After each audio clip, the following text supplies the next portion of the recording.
Chapter 469. The man in the suit said indifferently, "I only saw my people talking to you nicely, but you sent them flying with a slap." Junling had never been good with words. When she saw that this person was distorting the truth, she slowly put down the bamboo skewer in her hand.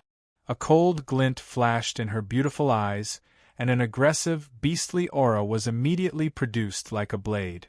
The man in the suit obviously felt it and couldn't help but retreat a few steps. His tone was a little surprised. "What do you want to do?" Junling pointed at the barbecue grill on the ground and asked coldly, "I'll ask you one thing. Who kicked this grill over?" The man in glasses rushed forward this time, his face full of arrogance. "So what if I kicked it? Our group is in." He didn't finish his sentence before his whole person seemed to be under a spell. An invisible fist hit him in the face, and he flew into the air again. Junling's kinetic telekinesis was still very weak, but against ordinary people, it was like a butcher's knife. The man in glasses fell to the ground this time and couldn't get up because his whole face was deformed. He had to thank Junling for being merciful. With Junling's current strength, she could blow him to death with a breath. "What big dog guts, daring to make a move here?" The man in the suit's face changed. He waved his hand decisively and said, "Go." As soon as the voice fell, more than 10 origin ability users immediately swarmed up, and then there was no then. They only saw Junling's afterimage flash a few times in the crowd. In less than 2 seconds, more than 10 people were all lying on the ground screaming. The man in the suit's face turned pale. He never dreamed that this white-collared beauty would have such good skills. He couldn't see Junling's technique and movements at all. Junling had made rapid progress recently. She had basically learned Ding Meng's hand knife to the best of her abilities. Furthermore, she had improved on the basis of the hand knife. That was, she had quickly turned her palm into an elbow. This kind of quick and short combat was very effective in a group fight. She combined her palm and elbow with her body movements. These dozen people were like targets. Everyone's shoulder bones were cut off by the hand knife, and their cheekbones were smashed by the elbow. The man in the suit retreated step by step, his face full of horror. Junling's figure flashed again. He suddenly flashed to the man's flank, and with a backhand, the man in the suit couldn't resist at all. He staggered forward for a distance, and then fell on the grass, right next to the barbecue grill. Before he could react, the elephant and leopard on both sides reached out and pinned him to the ground. If this had happened in the past, the man in the suit would have been dismembered. However, during the past few months of training on the starship, everyone had learned a lot about normal human society through the photon computer. They knew that they couldn't simply yell and kill after entering Celestial Ring, so they went easy on them. However, in the eyes of Junling and the others, it was a great humiliation to the man in the suit because his hair was grabbed by Little Arrow and his head was lifted up. Little Arrow sneered and said, "My big sister is asking you a question. Did your people kick this shelf over?" The man in the suit was stubborn enough. He cursed, "So what if I am? Just you wait if you have the guts. You dare to be stubborn with such strength." Little Arrow rubbed his head against the ground. "You want to eat meat skewers? No way. Eat some soil to wake you up." The man in the suit lay on the grass and struggled for a while. Junling frowned and said, "What a bummer. Throw this guy out." The poor man in the suit couldn't move because of the 3 savages. Then, the 3 lifted him up and threw him out. He rolled on the ground a few times like the man in glasses. "Don't run if you have the guts. Just you wait. You're courting death." The man in the suit ran deep into the square. Ailu didn't say anything. She just stood there in a daze. She was completely dumbfounded. She originally thought that these people from Long Voyage Alliance were ordinary staff. She didn't expect them to be so fierce that they even beat up the man in the suit. Ding Meng suddenly said, "Which sect are these people from?" Ailu came to her senses. They're from Blue Light Group. The man in the suit is Mr. Wu Ji. He's a manager of their group's external relations department. Seeing that she was stuttering, Ding Meng smiled and said, "It's okay, Sister Lo." Ai Lu was still a little nervous. "Mr. Ting, to avoid trouble, let's go to the banquet hall?" "It's okay. It's good here. We're not going anywhere," Ding Meng comforted her. "I'm not afraid of all kinds of trouble." It made sense that he didn't leave. If the people from other sects came to find trouble, he would have left long ago. However, Blue Light Group had a grudge with him on Azure Tree Planet. This time, he could take them down a notch. Wu Ji was stubborn and confident. About 10 minutes later, a large group of people came from afar aggressively. Wu Ji, who was covered in dirt, walked in front of the group and kept shouting, "Yes, it's these little bastards. I've checked the guest list. They're from Long Voyage Alliance. Since when did Long Voyage Alliance have the right to bully our Blue Light Group?" Ding Meng smiled again. "Are these the reinforcements you've asked for?" Wu Ji said angrily, "You're all going to die. How dare you provoke Blue Light Group?" He didn't finish shouting this time because a beautiful blonde woman in the crowd had come up to him. She said in a surprised and fearful tone, "So it's Mr. Ting. Sorry for the disrespect." The newcomer was none other than Jiang Ning, who had survived the underground temple on Azure Tree Planet. If it weren't for Ding Meng thinking that she was not a threat, she would have been killed. Now that she saw Ding Meng at the camp of the Water Sakura Society, she hurried up to greet him. Ding Meng smiled and said, "So it's you." Jiang Ning was a little flattered and lowered her head. "I'm very grateful for your understanding. Mr. Ting, are you interested in sitting down with me?" Ding Meng said, "Is this Wu Ji one of your people? I was eating and drinking here, but he just had to come and make trouble for me." Jiang Ning's face suddenly darkened. She turned her head and said, "What's going on?" Wu Ji was completely dumbfounded. He had invited Jiang Ning here, thinking that they could crush this group of country bumpkins. Who would have thought that Jiang Ning not only knew the other party, but judging from Jiang Ning's respectful attitude, he really couldn't figure out who Ding Meng was. Jiang Ning also glared at Wu Ji fiercely. She thought to herself, "You guys don't have any ability, but you dare to cause trouble. Don't you know that there are some people you can't afford to offend?" Back then, Ding Meng had killed Ji Yan in just a few moves. He had even destroyed the demon spirit that possessed Ji Yan. This kind of person was the center of attention in the Long Voyage Alliance, the Blue Light Group, and even the Holy War Army. You guys must have eaten a leopard's guts to dare to provoke him. Why aren't you apologizing to Mr. Ting? Jiang Ning said angrily. Ding Meng waved his hand, indicating that there was no need. Anyway, Ding Meng had beaten up those who deserved to be beaten up and tortured those who deserved to be tortured. There was no point in apologizing. What kind of recruitment event is this? Ding Meng was concerned about this question. Jiang Ning whispered, "Mr. Ting, the Water Cherry Society's project this time is very mysterious. They didn't reveal anything to the outside world. Moreover, it's hosted by Lin Aoshue. I heard that a few of the female stars of the Water Cherry Society will also be coming." So that was the case. Ding Meng thought to himself that most of the guests who came this time were not really here for the recruitment.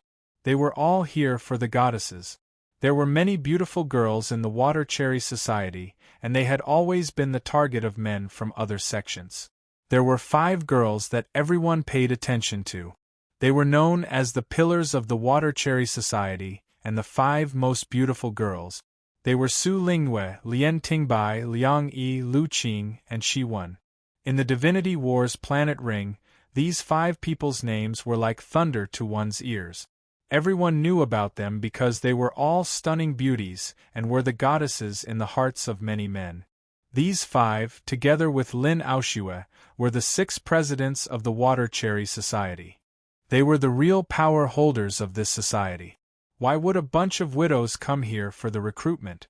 They obviously wanted to see the real face of the goddesses.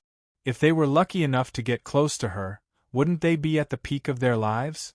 However, Ding Meng had used his telekinesis to scan the entire place. In fact, most of the people here today were people like Wu Ji. There were also some good ones, but these good ones kept a low profile and chose to sit in very inconspicuous corners. When Ding Meng and the others were teaching Wu Ji a lesson, these people didn't even look up. These people were the ones that Ding Meng was interested in. As for the 5 female stars, he didn't care at all. Forget it. Let's continue. In the eyes of a straight man, a beautiful woman was not as attractive as chicken wings. This decision was firmly supported by Elephant and the others. Everyone began to eat and drink on the lawn again. This time, they still couldn't eat in peace, because 10 minutes later, flashes of light appeared in the distant horizon. Those with experience could tell that it wasn't a ship-class unit flying over this time, but a medium-sized starship. After the starship landed, there was a commotion at the entrance of the plaza. Needless to say, some big shot had arrived. The person hadn't even entered, but Ding Meng could already sense a large amount of origin energy fluctuations. Ever since he came to the God Wars starfield, this was the first time he sensed an extremely powerful aura, one that was even stronger than his own. This large amount of origin energy fluctuations were made up of warlord-level origin energy fluctuations. There were a total of 5 of them, but among these 5 people, there was an extremely subtle fluctuation that was difficult to detect. On the surface, this fluctuation seemed to be at the level of a high-level origin energy expert, so it wouldn't attract the attention of others. However, the fluctuation it emitted was both vigorous and stable, and it was illusory and illusory. It should be known that this was Ding Meng's perception. If even Ding Meng could only sense it to this extent, one could imagine how deep this person's foundation was. Perhaps unfathomable wouldn't even be enough to describe it. Xiao Ai's voice was somewhat serious. According to my calculations, this person's strength is far above Chu Mingliang's. Ding Meng was also somewhat shocked. Chu Mingliang was an intermediate battle saint. Could this person be an advanced battle saint? Chapter 470. Night fell and the lanterns were lit. At the entrance of the plaza, 4 warlord-level origin ability masters in gray suits slowly walked into the plaza, surrounding a middle-aged man. The orange light illuminated this group of people, and Ding Meng could finally see them clearly. These 4 warlords were all white-haired old men with extraordinary temperaments, while the middle-aged man they were surrounding actually looked younger. However, Ding Meng believed that he was definitely much older than the 4 old men, and that the unique fluctuation had come from his body. He wasn't very tall, and he was somewhat thin, but his lower body was very steady. His walking posture was also a bit strange, as if there was a slight pause after every few steps, and then he would stop and wave to the surroundings. At this moment, at least 3,000 to 4,000 people in the plaza stood up. Some cheered, some applauded, and some even whistled. Ding Meng frowned. "Who is he?" Ai Lu explained in a low voice. "Xing Tianfeng, the commander of the Holy War Army." Xiao Ai immediately began to import information for Ding Meng from the database. Xing Tianfeng, the 5th commander of the Holy War Army. When he became the commander, it was during the initial stages of the joint plan of the 6 major sects, and he was one of the important initiators. For the Holy War Army to become the #1 sect in the God War starfield, Xing Tianfeng's contributions couldn't go unnoticed. He led the Holy War Army to battle all over the world, creating a great reputation for himself. After the God War Alliance was officially established, he retired. According to the data, that was more than 200 years ago, and Xing Tianfeng was already an intermediate combat master at that time. No one knew what his current rank was. After Xing Tianfeng stepped down as the commander, he didn't hold any position in the Holy War Army, nor did he intervene in the management, completely living behind the scenes. However, his reputation was too great, and he could be regarded as an honorary member of the Holy War Army. Thus, if other sects had differences with the Holy War Army, they'd better consider this great god. The 3,000 to 4,000 people in the plaza were definitely members of the Holy War Army, so when they saw a meritorious member of the Holy War Army appear here, they naturally cheered, and Xing Tianfeng warmly waved his hand to express his thanks. Just by looking at this person's kind face, friendly appearance, and approachable demeanor, one couldn't tell that he was an important person. Instead, he felt like he was a philanthropist. It was reasonable to say that this person usually kept a low profile, so why would he suddenly appear here? Was it because of this event?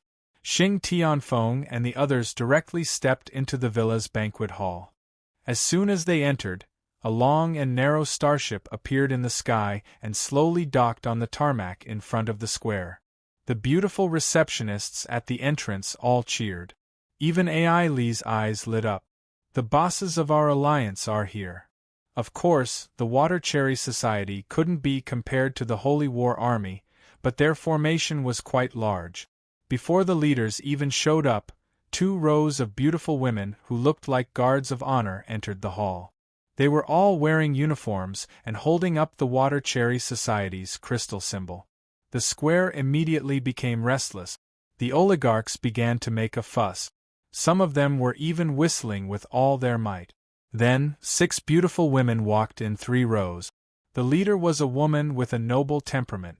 As soon as Ding Meng saw her, he immediately thought of Dr. Xuyan. This was because this person's age, appearance, temperament, and demeanor were almost the same as Senior Xuyan's. She was full of the calmness and grace of someone who had experienced the vicissitudes of life. Not only did she have a calm demeanor, but she was also full of the dignity of a superior. Ding Meng knew this person without AI Lee's introduction. She was the president of the Water Cherry Society, Lin Aoxue, the real leader of the Water Cherry Society. Walking side by side behind Lin Aoxue were 2 young women with different graces. The one on the left was slightly shorter. She was wearing a green galactic dress, like a green lotus. She had a pure and pleasant face and a pair of big watery eyes. Even if she didn't say a word, she gave off a sense of otherworldly freshness, making it impossible for anyone to have any thoughts of profanity. According to the image in the database, this person was called Lian Tingbai. She was one of the higher-ups of the Water Cherry Society and had a very unique vision for energy development. Compared to Lian Tingbai's lively appearance, the one on the right was like a fairy who had walked out of a painting. She was also not tall, but she was wearing a very retro pink robe. Her face could only be described as delicate, like a mannequin. Because a real person would not have such a perfect appearance and temperament, this kind of pure classical beauty was usually very rare. This person was the brain of the Water Cherry Society, Shi Wen. According to the information in the database, she was a master of statistics. If the 2 in front were to be said to be somewhat normal, then the 3 beauties behind them were charming and unrestrained. All 3 of them were very tall. The one on the left was the most classic urban beauty, wearing a white shirt, a short black skirt, black stockings, and high heels. When she walked, her long legs were very eye-catching. Her tangerine wavy hair was let down. Every now and then, she would touch the hair on her face. It seemed that her flirting had completely aroused the enthusiasm of the oligarchs around her. Xiao Ai said, "This is Su Lingyue. According to the information in the database, she is a light-speed user. She is very strong. Don't be fooled by her appearance." If Xiao Ai said that this person had a strong foundation, then this person's strength couldn't be weak. However, Ding Meng could sense that the aura of the beauty in the middle was even stronger. She was dressed very casually, with a loose light yellow jacket, loose light yellow ankle-length pants, and a sun hat on her head. She walked very elegantly, as if she was walking on a runway. There was always a warm smile on her face. She had the mature confidence of an urban woman, but also a simple and unpretentious temperament. Her beauty didn't come from her face or figure, but from her temperament. Xiao Ai said, "Liang Yi, electromagnetism user. It is widely rumored that she is already a warlord." Ding Meng nodded inwardly. There were indeed many experts here today, especially this group of beauties. Each and every one of them was as beautiful as a flower, but in reality, they were all bombs. None of them were easy to provoke. The last one was naturally the one on the right. However, when Ding Meng's gaze swept over her, it was already too late. A spherical blind spot appeared in his telekinesis vision, a kind of black hole. The last beauty was surprisingly also a fluxer. Moreover, she also possessed universal telekinesis. Her attire was completely different from Su Lingyue's. She wore a tank top that exposed her navel, a khaki windbreaker, and hot pants paired with knee-high boots, revealing half of her slender and smooth thighs. Her long hair fluttered in the wind, making her oval face look even more exquisite. Although she was not smiling, you could feel that she was smiling. She seemed to have a kind of innate enthusiasm, generosity, and youthful vitality, which was just as beautiful as her name, Lu Qing. However, the next instant, a hint of hesitation appeared in Lu Qing's eyes. She curiously followed the trace of the retreating gaze. She definitely wasn't using telekinesis vision to investigate, but rather her naked eyes. She quickly discovered the abnormality on the lawn, but she wasn't too surprised. Instead, she faintly smiled at Ding Meng. At this instant, the hearts of all the widows who were paying attention to Lu Qing trembled. In their eyes, it was as if the whole world had lit up. Everything in the surroundings became dim under her smile. This smile was truly like flowers blooming all over the mountains and plains. That kind of brilliance, that kind of brilliance, that kind of beauty, it was truly unforgettable for anyone who saw it. Without mentioning the others, Elephant, Junior Leopard, and Little Arrow all opened their eyes and mouths wide. They even forgot to eat the meat skewers and chicken legs in their hands. They were all dumbstruck by this smile. Junling was somewhat dissatisfied. He turned his head and said in a low voice, "Are you guys stupid? Have you never seen a woman before?" The three of them were still in a daze. At this moment, Lu Qing seemed to be fiddling with her wristwatch. After checking for a moment, she raised her head and smiled at Ding Meng again. At this moment, at least a few hundred pairs of eyes that could kill were focused on Ding Meng. This kid didn't have anything he wanted. His height didn't even reach her shoulders. What right did he have to win Beauty Lu's favor? Blind. Ding Meng couldn't remain calm. He wasn't surprised by Lu Qing's beauty, but he received a message in his mind. "Hello, Ding Meng. It's nice to meet you." Who else could it be if not Lu Qing's message? Moreover, this message also contained a mixture of joy, surprise, and sincerity. Xiao Ai was also surprised. This woman also knows the mind transmission technique. She can't be cultivating the heart manipulation technique. Ding Meng nodded without batting an eyelid and replied to the other party with her divine sense, "Hello?" But Lu Qing didn't say anything. Instead, she followed the group toward the entrance of the banquet hall in the central villa district. Xiao Ai said, "We still underestimated this water cherry society. Who said that this sect is at the bottom?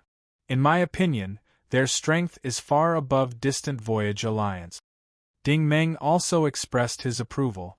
Up until now, the opponents he had encountered weren't weak, but there were very few women among them. The only exception was Lan Bing. But when Lan Bing was powerful, it was only because Ding Meng was still a warrior. But the people in front of him weren't just flower vases, especially Su Lingyue, Liang Yi, and Lu Qing. In other people's eyes, they were a beautiful scenery, but in Ding Meng's eyes, they were an extremely dangerous threat, especially since Lu Qing was surprisingly a universal-type flux energy user. In fact, what caught Ding Meng's attention the most was the age of the five beauties. Lian Tingbai and Shiwen should be around 50 years old, while Su Lingyue, Liang Yi, and Lu Qing definitely weren't over 40 years old. It was reasonable to say that everyone was young, but for them to be primary-level flux energy users in their 30s, this was already frightening. At this moment, at the entrance of the banquet hall, the group of beauties stood still. Lin Aoshua faced everyone present and urged her origin energy to speak. Her voice could be clearly heard. Friends from the Alliance, thank you very much for coming to our Water Cherry Society's recruitment. I hadn't expected that everyone would be so enthusiastic and support our Water Cherry Society. Unexpectedly, more than 10,000 brothers and sisters have come. This really makes us feel overwhelmed by this unexpected favor. I, Lin Aoshue, would like to express my most sincere gratitude. Ding Meng also followed Ding Meng's example and lowered his eyelids. In his heart, he thought, your Water Cherry Society really knows how to have fun and doesn't walk the normal path. If these women hadn't come, I reckon that there wouldn't have been more than 100 people who would have signed up. Chapter 471. There was nothing wrong with Junling's judgment. At least 90% of the 10,000 people were here to join in the fun. Only a very small number of people were really willing to apply for the recruitment. The Water Sakura Society rarely issued missions, and the ones they issued were very ordinary and trivial. But this time, Lin Aoshue was personally presiding over it, and Xing Tianfeng was here in person. There must be something going on. Sure enough, after some pleasantries, Lin Aoshue's tone changed again. Thank you for your support. However, we can't recruit so many people this time, so don't be disappointed if you don't pass the screening. The camp will be open to everyone for free for a week. Friends, please enjoy yourselves. This meant that a large number of people were going to be eliminated. Ding Meng and Junling looked at each other. The meaning in their eyes was obvious. Their group was definitely going to be eliminated because they had no qualifications at all. How could they be recruited? Sure enough, the beautiful receptionists of the various groups were lowering their heads and fiddling with their wristwatches. The Water Sakura Society was probably announcing the list internally. Ding Meng glanced at Ai Lu beside him. Ai Lu was also flipping through the screen. After a while, she helplessly spread her hands. I'm really sorry, Mr. Ting. No one from the Long Voyage Alliance made the cut. Ding Meng smiled. It's okay. It's expected. But thank you very much for your reception. Elephant muttered, actually, it's good. We can eat and drink for free for a week. This place is pretty good. But as soon as she finished speaking, another screen popped up on Ai Li's wristwatch. Her eyes immediately lit up. Mr. Ting, President Lu invites you. Ding Meng smiled again. I knew it. Junling glanced at him. In your words, did that woman take a fancy to you? Ding Meng smiled. The premise is that I have what she wants. Unfortunately, I don't. Junling sighed. If you don't, then there are probably less than 5 people in this place. Ai Lu didn't dare to accept this. Lu Qing was a real star among stars. She had countless suitors and her standards were very high. How could she take a fancy to Ding Meng, who wasn't good-looking? The key point was that Ding Meng did not have any qualifications. Furthermore, in Ai Li's eyes, the relationship between Ding Meng and Junling was very strange. Even though the two of them were walking side by side, they didn't look like a couple. Yet, it made you feel that they were quite close. As expected, the banquet hall was designed in an open style. The dazzling hall took up an area of at least 1,000 square meters. Guests gathered in groups of 2s and 3s. Everyone held a glass of wine and chatted with smiles. Waiters carried trays and shuttled through the crowd. Beautiful music played. The atmosphere of the banquet was very relaxed and pleasant. However, after a quick glance, Ding Meng realized that less than 100 people were allowed to enter the banquet hall. Judging from their attire and the aura they exuded, Ding Meng guessed that these people were either of noble status or extremely powerful. In any case, none of them were simple. Lin Aoshue and Xing Tianfeng were standing at the escalator of the hall on the first floor. The two of them seemed to be happily talking about something. Judging from their smiling expressions, they were in a good mood. Ding Meng and the others didn't know anyone, so they found an empty table and sat down. Then, they continued their old routine of eating and drinking. The dining area in the south corner of the banquet hall provided a buffet. They could eat whatever they wanted. There was a wide variety of food. However, in this kind of occasion, Other than Ding Meng and the others, no one would really eat and drink. However, there were still some unconventional people. Next to Ding Meng and the others, there was a person eating alone. What he was eating was actually a big bowl of noodles. This person looked quite young.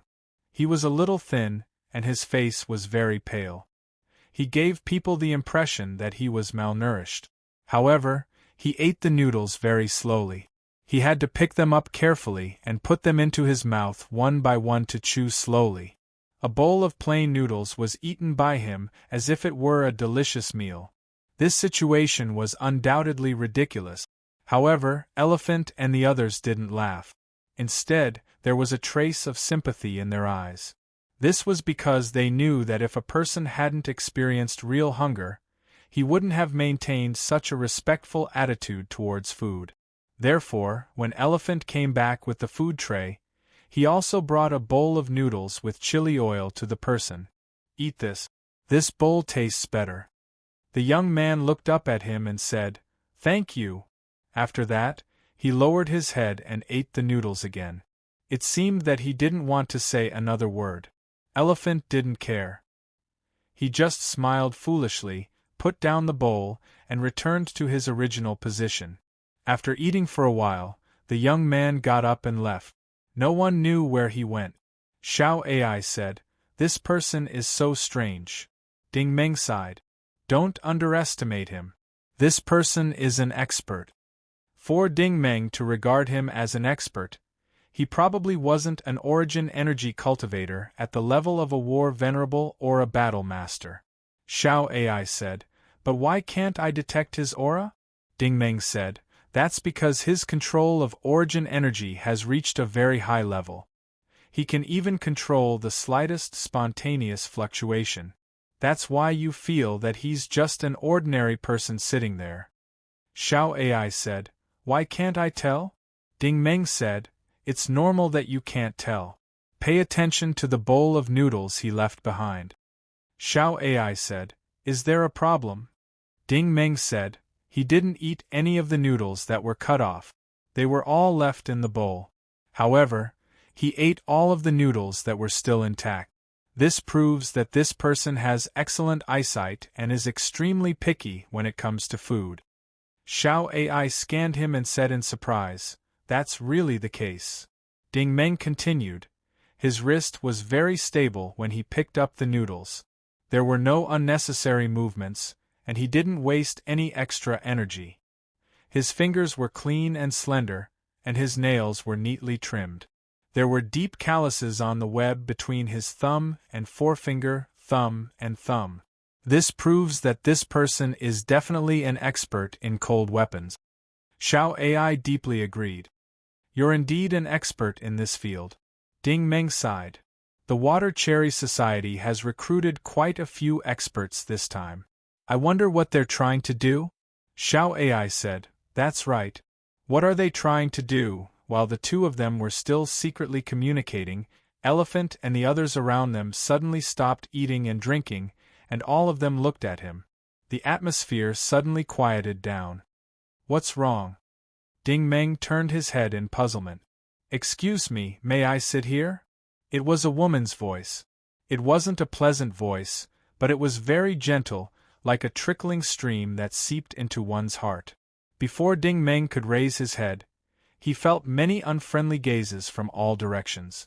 When he looked up again, Lu Qing had already arrived at the small table. "Please sit." Of course, Ding Meng couldn't say no. If Lu Qing wasn't qualified to sit here, who else could? Ding Meng could be considered to have developed a certain immunity to beautiful women. However, even so, Lu Qing was still difficult to deal with. Because Lu Qing did not stand on ceremony, she directly sat down on the high stool next to Ding Meng.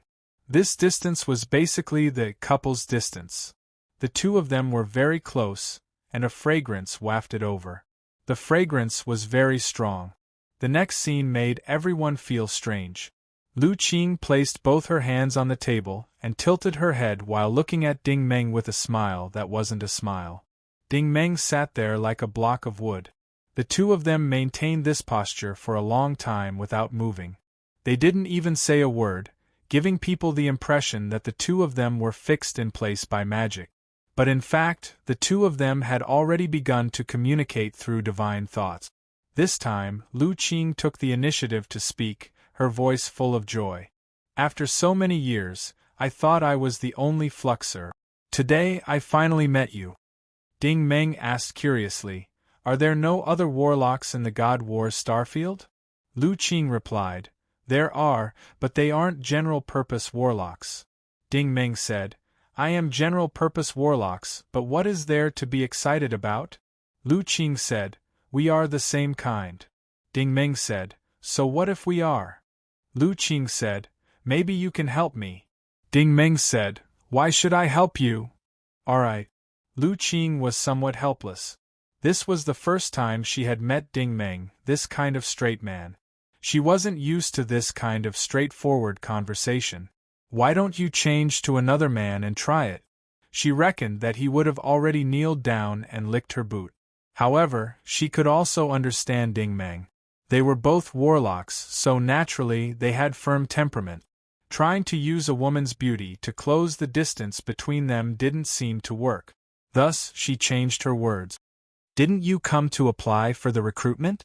I can help you." Ding Meng's interest was piqued. "How can you help me?" Lu Qing said, "When I came in previously, I discovered that your blind spot was very large. Your mental force is far above mine, so it definitely won't be a problem for you to successfully apply for the recruitment. Just now, I mentioned you to President Lin. You and your friends don't need to go through the selection process. You can directly enter the final list." This was the attitude of someone who was asking for help. Ding Meng said, "Alright, what do you need me to help you with?" Lu Qing said, "Maybe you can treat me." Ding Meng was astonished. "You are both a spirit ability user and a flux ability user. How can you fall sick?" Lu Qing said, "It's a problem with my mental force.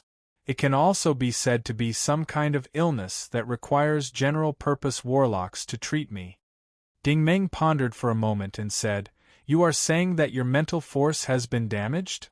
Lu Qing said, "Yes, my mental force has been seriously damaged and has been unable to recover for a long time. I have consulted an authoritative figure, and this kind of injury requires the help of a similar type of flux ability user to treat. Originally, I had already given up all hope, but I didn't expect that I would meet a flux ability user today. Therefore, I took the liberty of coming to find you. If I have offended you in any way, I hope you can forgive me." "Is that so?" Ding Meng asked Xiao Ai. Xiao Ai said, "It is indeed possible that your mental force has been damaged, but I don't know what her exact situation is." Ding Meng immediately said to Lu Qing, "Alright, but I want to know your exact situation." Lu Qing said, "This isn't the place to talk. How about we go somewhere else to talk?" Ding Meng said, "That's fine too."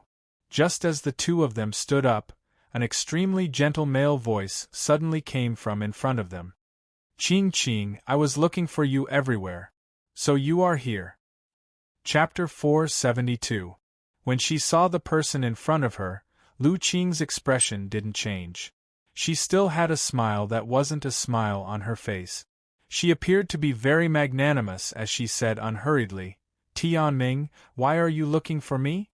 This young man called Tianming was very handsome. His suit was well tailored, and his attitude was refined and courteous. His every movement was brimming with a calm and magnanimous temperament. He was definitely one of the people in the Holy Battle Army. Ding Meng discovered that Tianming's extravagance wasn't bad at all. He was surrounded by a group of people, and the person closest to him was unexpectedly one of the 4 followers of Towering Heaven Peak, an old man. The old man's appearance wasn't anything special, so it was easy for people to overlook him. However, Ding Meng didn't overlook him. The old man stood beside Tianming, giving off a strong sense of protection. Xiao Ai said, "Xing Tianming, this is Towering Heaven Peak's great-grandson. He is currently the captain of the Holy Battle Army's Reconnaissance Department. According to the Information Center, Not only is he young and promising, his innate talent is also very high. He is also an origin ability user and a flux ability user. He can be considered one of the young talents of the Alliance. It is widely rumored that he has the potential to enter the upper echelons in the future. So it was like that, Ding Meng thought inwardly. No wonder even Towering Heaven Peak's warlord-level follower had become his temporary bodyguard. However, Xing Tianming still smiled politely and said, "Actually, it's nothing much. The main thing is that we haven't met for a long time, so I want to invite you for a dance. I wonder if you would give me some face?" This banquet hall also had a performance stage. There was even a band stationed there, playing a gentle tune. Many men and women were singing and dancing on the stage. The scene looked quite warm. Lu Qing opened her mouth and said, "Tianming, I'm really sorry. I'm discussing something with a friend." Only then did Xing Tianming's gaze fall on Ding Meng. "Oh? So you are Qing Qing's friend. Nice to meet you. Qing Qing doesn't have any friends of the opposite sex. I didn't expect to meet you today. I must get to know you." There wasn't anything wrong with these words, but when he said them, Xing Tianming's face suddenly became expressionless. Ding Meng immediately transmitted a message to Lu Qing. "Have you successfully turned me into the target of your hatred?" Lu Qing's voice actually had a hint of a smile. "Hee, I didn't mean it, but this guy is really annoying. You should know who he is. If it's not convenient for you now, we can talk later." Of course, Ding Meng did not want to provoke trouble like Xing Tianming. However, even if he did not want to, trouble would find him. That was the downside of participating in this activity. Because they had to sign up in advance, Xing Tianming only needed to spend a few seconds on the wristband to check the basic information of Ding Meng and his group. "So you are an ally of the Long Voyage Alliance. Nice to meet you, Mr. Ding Meng." Xing Tianming took the initiative to extend his hand. At least his attitude was polite. Ding Meng had no choice but to shake his hand. "Nice to meet you." Xing Tianming's lips curled into a smile. "I wonder, Mr. Ting, is your discussion more important than my invitation to Qingqing?" This was very impolite because this was his old trick. If you dared to answer yes, you were destined to offend the Xing family. In the entire alliance, who dared to offend the Xing family? If you answered no, you would undoubtedly be at a disadvantage, especially in this kind of occasion where many people wanted to see you make a fool of yourself. Xing Tianming used this trick to scare off many of his love rivals. In fact, there was basically no one who was qualified to be his love rival. Originally, Ding Meng had the mentality that it was better to avoid unnecessary trouble. However, when he saw Xing Tianming being so aggressive, he was a little unhappy. If Mr. Xing thinks so, then so be it. If Mr. Xing thinks otherwise, then so be it. It all depends on what Mr. Xing thinks. This answer was reasonable, but in Xing Tianming's eyes, it was undoubtedly a naked provocation. He looked at Ding Meng with interest. "It seems that the Long Voyage Alliance is developing well now. You can even show your presence in front of the Holy War Army in this way." Ding Meng immediately frowned. "If you have something to say, say it. Can't you just talk nicely? You're using the name of your sect to pressure me." However, Ding Meng's strength was now so strong that he was not afraid of any sect. So, he just answered calmly, "Is it interesting?" Xing Tianming smiled. "It's right that you think it's boring. This is the result I want. If you think it's boring, then you should know how to behave." Ding Meng also became expressionless. "Well, I also want to invite Miss Lu to a dance." He was deliberately looking for trouble, and he even threw this hot potato back at him. Sure enough, when he said this, not only did Xing Tianming's face change, but the faces of the people around also changed. This guy was tired of living. Xing Tianming turned his head and looked at Lu Qing with a smile. "Qingqing, so you're talking about this?" "Yes." This Lu Qing was quite bold. She actually admitted it. Xing Tianming slowly turned his head, his gaze sweeping over Ding Meng like an arrow. He said word by word, "Mr. Ting, this is the first time we've met. It seems that I have to make a deeper impression on you." The two of them shook hands and did not let go. It was not suitable to use origin energy in this place, so Xing Tianming released a large amount of telekinesis. However, the scene he imagined of Ding Meng crying and begging for mercy did not appear. Ding Meng was like a block of wood and did not react at all. He was still looking at him coldly. Xing Tianming was shocked. His telekinesis was the most infectious type of telekinesis. With just a thought, he could launch a spiritual attack. However, it was completely ineffective against Ding Meng. Xing Tianming secretly took a breath. His gaze became sharp again. This time, he released a telekinesis string. This string was like a spirit snake that drilled into Ding Meng's brain. Unfortunately, this attack was like mud sinking into the sea. Ding Meng still did not react. Xing Tianming felt a little incredulous. This was a situation he had never encountered before. Lu Qing, who was at the side, looked at Ding Meng with a hint of surprise. She knew that Xing Tianming was powerful, but Xing Tianming's psychokinesis was completely useless in front of Ding Meng. What was going on? What else could it be? In Ding Meng's eyes, Xing Tianming's attack was just child's play. It did not pose any threat to him. To be honest, even when they were on the expedition, Xing Tianming's telekinesis could not shake Ding Meng, let alone now. Xing Tianming turned his head with some doubts. His gaze was directed at the old man. Only then did the old man slowly open his mouth. "Hurry up and thank him." Xing Tianming was stunned. "Old Xing, what's going on?" Old Xing looked straight at Ding Meng.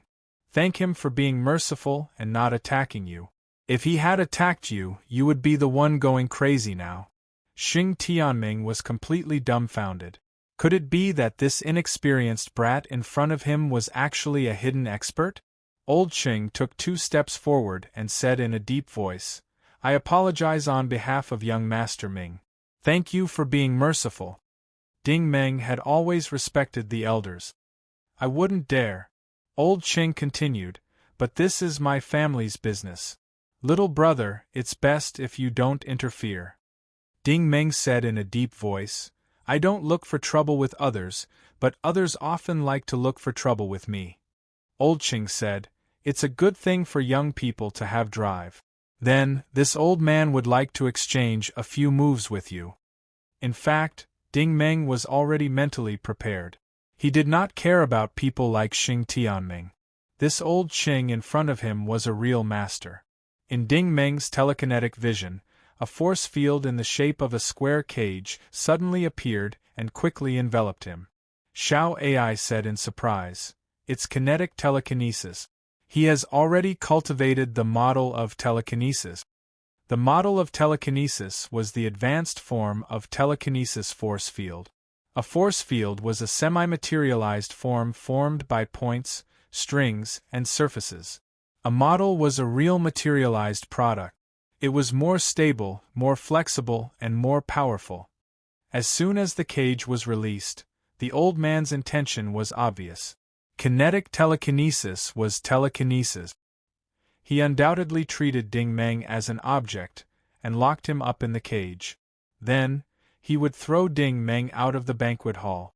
The cage was completely made up of 6 fine and dense net. The net suddenly began to shrink, and the cage slowly became smaller. Not to mention throwing it out, an ordinary person would probably be crushed out of shape inside. Ding Meng was also secretly increasing his telekinesis. He had not cultivated the model of telekinesis to that level, but in terms of foundation, he was not inferior to anyone. The hemispherical force field quickly spread out with him as the center. His goal was simple and crude: to use the force field to blow up the cage. Most of the people present couldn't see the fight between the two. Only Junling, Lu Qing, and Xing Tianming could see it clearly. The cage was slowly shrinking, but the bubbles in the cage suddenly appeared and slowly expanded. The cage was actually expanded instead. The air was popping. Obviously, it was the slight vibration effect caused by the fight between the two people across the air. You!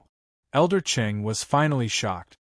He never thought that this young man in his 20s would have such a high cultivation level.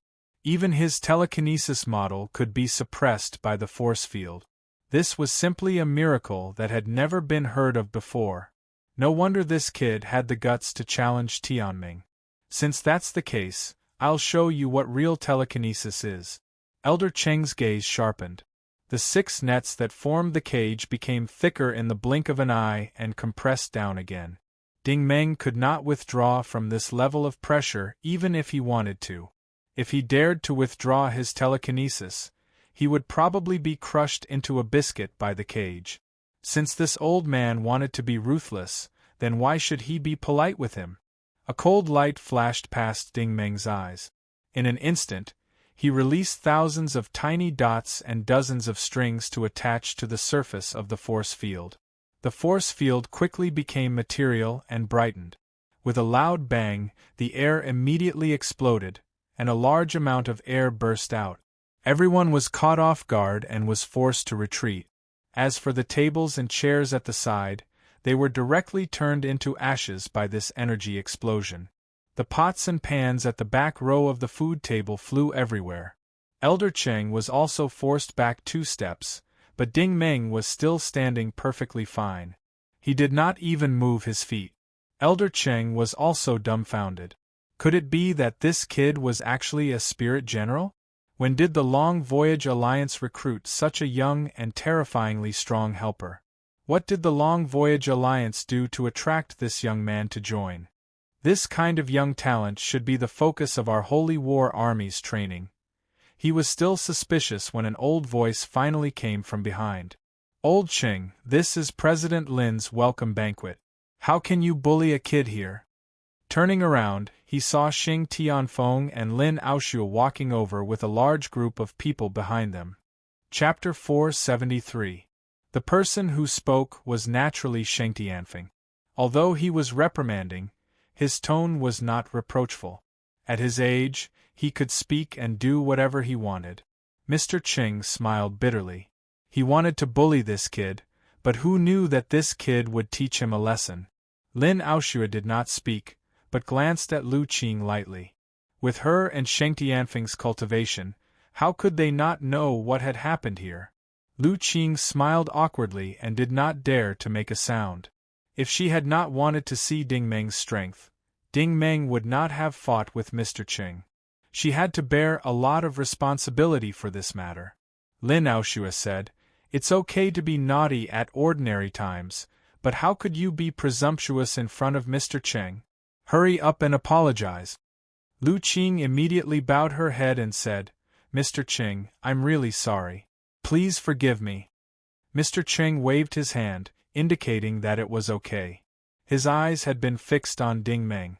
Sheng Tianfeng naturally noticed Ding Meng. He could not help sighing and said, "Little brother, you really make me ashamed. When I was your age, I was still a cook in the training camp." As soon as he said that, the tense atmosphere immediately eased a lot. Ding Meng replied, "I don't dare." Sheng Tianfeng glanced at Xing Tianming and said slowly, "You always think that you are so. Now it's clear that you are still far from it. Go back and reflect on yourself." Lin Aoshue immediately said, "Has the rest area been tidied up? Treat Tianming well. Don't neglect our distinguished guest." As soon as she finished speaking, 2 beautiful receptionists immediately stepped forward and gestured, "Young Master Tianming, this way please." No matter how unwilling Xing Tianming was, he had to leave the banquet hall at this moment. Since the 2 big shots had spoken, this place was no longer a place where he could stay.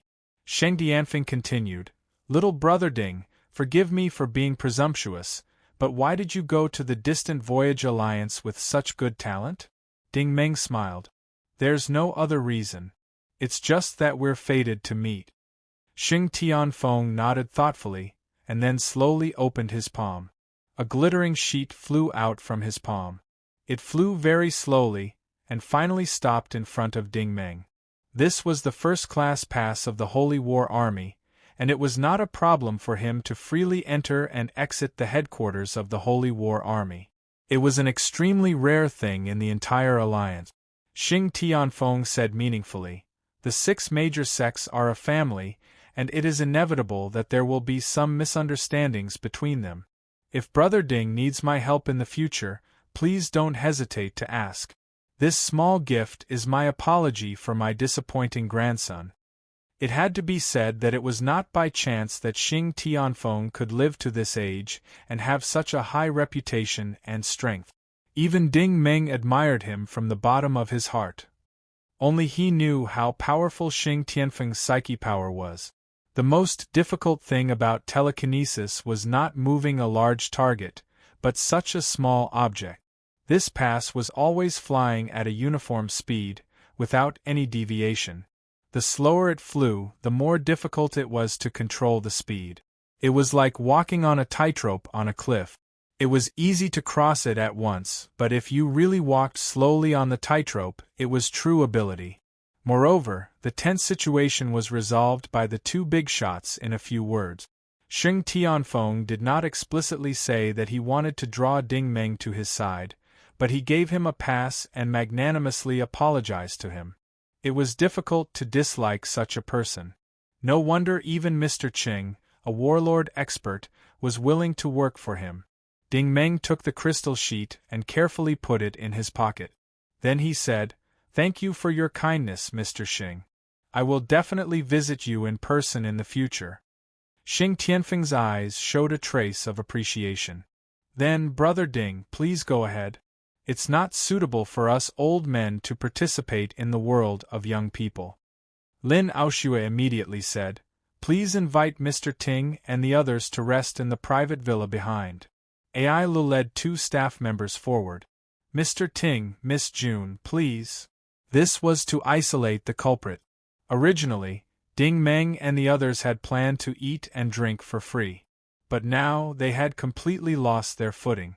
However, when they left the banquet hall, Ding Meng received a secret divine thought from Lu Qing. "I'll wait for you at Villa number 11 in Area D at 22 o'clock in the evening." The villa area in the camp was actually specially provided for the guests to use. It had all kinds of living facilities.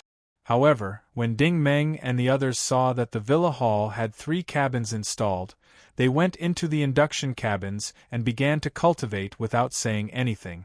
Ding Meng usually did not use the induction cabins if it was not for special cultivation. Therefore, he sat cross-legged on the sofa alone. "What kind of technique is this psychokinesis model?" Ding Meng asked. Xiao Ai said, "Actually, it can't be called a technique. It's a materialized energy that is condensed out of habit after long-term cultivation. There's a description of this in your Green Spirit Divine Tree. You might as well give it a try. Your psychokinesis can already build a model." Ding Meng nodded and slowly released his psychokinesis according to the method recorded in the Divine Tree. First, the spherical psychokinesis wave slowly spread out. Then, the tiny dots began to attach to the surface. Next, the psychokinesis string stabilized the structure. Then, according to his mind and will, he slowly turned it into a real model. This was the most crucial step. A model of the Green Spirit Divine Tree slowly appeared in the center of the room. This model was still not constructed very well. After all, the tree was a little small, and the overall structure was a little blurry. "Don't worry. You're not familiar with this method yet. You still need to practice more," Xiao Ai explained. "That Elder Qing uses it a lot, which is why it has such an effect today. His psychokinesis is actually not as strong as yours, and I feel that his achievements should be very limited." Little Rascal had explained this principle to him before. According to the normal cultivation process of origin ability users, most people would only be able to awaken their psychokinesis when they were at the champion level. Then, they would focus on tempering their psychokinesis. Although psychokinesis and origin energy complemented each other, most champions overlooked a problem. The psychokinesis of human origin ability users was built on the foundation of origin energy. Only when one's origin energy was deep enough would their psychokinesis grow. This was the case with Elder Chung. His psychokinesis was far inferior to Ding Meng's, but he was able to condense a model of his psychokinesis. It seemed very impressive, but in the end, Ding Meng's force field had shattered it. This was a classic example of neglecting the essentials and focusing on trifles. Thus, Ding Meng did not deliberately temper his psychokinesis. After studying the green spirit divine tree for a while, the time quickly reached 2200 hours. He guessed that the banquet should have ended. According to the message left behind by Lu Qing, Ding Meng left the hall on the first floor and headed to Villa D alone. Villa 11 was located next to a garden full of blooming flowers. At this moment, it was late at night, and the sound of insects was pleasant to the ear.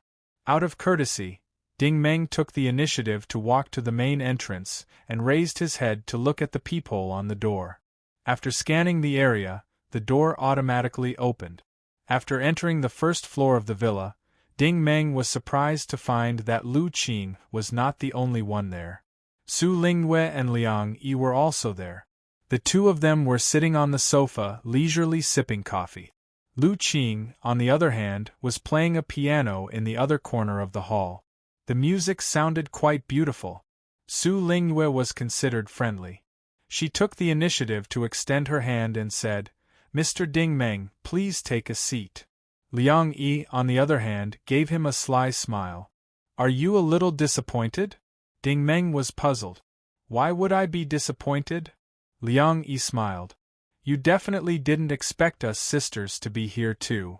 Ding Meng sat down on the sofa opposite the two of them. "Indeed, I didn't expect it." Liang Yi smiled even more happily. "You thought that little Qing asked you out alone, right?" Ding Meng's eyelids drooped. "You're thinking too much." Liang Yi was amused. "Don't be shy. There are many people chasing after little Qing. It's just that it's not very good for a man and a woman to be alone in a room together. That's why we're here." "You don't have any objections, do you?" Ding Meng still said the same thing. "You're thinking too much. I'm not interested in so-called beautiful women." Su Lingyue was also smiling. At the same time, she handed Ding Meng a cup of steaming hot coffee. "I'm afraid that even Mr. Ding Meng doesn't believe your own words, right?" Ding Meng took the cup. He couldn't be bothered to deal with these two women who felt so good about themselves. He simply shut up and let it go. Su Lingyue smiled and said, "What's wrong? Are you angry? Or did I hit the nail on the head?" Liang Yi smiled and said, "Mr. Ding Meng, you're the first man that little Qing has asked out." Su Lingyue blinked and said, "I don't know why little Qing asked you out in the middle of the night. Can you reveal a little to us first?" Liang Yi smiled and said, "What else can we do? It's just a normal date between a man and a woman."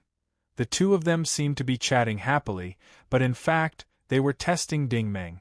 The straight alloy man was too lazy to explain, so he simply took the initiative and said, "I told you that I'm not interested in so-called beautiful women. In my eyes, you're just carbon. Are you worried about a man and a woman alone in a room? Now, even if it's one man and three women, you have no secrets in front of me." Liang Yi's interest was piqued. Are you not happy? Why are you so arrogant?" Su Lingyue was also curious. "You know our secrets too? Tell me, what secrets can we have?" Ding Meng put down the cup and looked directly at Liang Yi. After a long time, he slowly said, "Do you often make mistakes when you're busy?" Liang Yi was puzzled. "What do you mean?" Ding Meng said word by word, "White on top and black on the bottom. You're really weird." "Pervert." Liang Yi blushed. She was the only one who knew what she meant. She had been in too much of a hurry before she flew to the campsite that day, so she made a mistake. The clothes she was wearing were white on the top and black on the bottom. That was why she wore loose clothes to cover it up. She didn't dare to dress too ostentatiously like Su Lingyue and Lu Qing. "How did you know?" Liang Yi was a bit angry. Don't be angry, Ding Meng said faintly. Your birthmark is half a lotus. It's on your left butt. You probably can't even see it yourself. Liang Yi's mouth was wide open. You? Who told you that? Ding Meng didn't wait for her to speak. Also, there are 5 origin points of spiritual energy on your left leg. It should be some kind of technique. 4 of them are operating at the same frequency, but the remaining one is operating slowly and is relatively dim. It should be because you haven't fully recovered from your recent injury. You're quite strong. It seems that the person who injured you is not simple. Liang Yi was completely stunned. She said in a trembling voice, How? How do you know so much? Xiao Ai sneered disdainfully. Nonsense. We can see clearly how many hairs you have on your body with our telekinesis vision. You're completely naked. Chapter 474. Liang Yi's dumbfounded expression told her that Ding Meng was telling the truth. Su Lingyue's interest was piqued. How did you know? Did Xiao Qing tell you about it? Ding Meng didn't bother to explain. He looked at her directly. Su Lingyue couldn't help but laugh. Did Xiao Qing tell you about my features? This time, Ding Meng didn't dare to answer. Even though he was always calm, he couldn't help but blush. Su Lingyue's physical features made him too embarrassed to speak.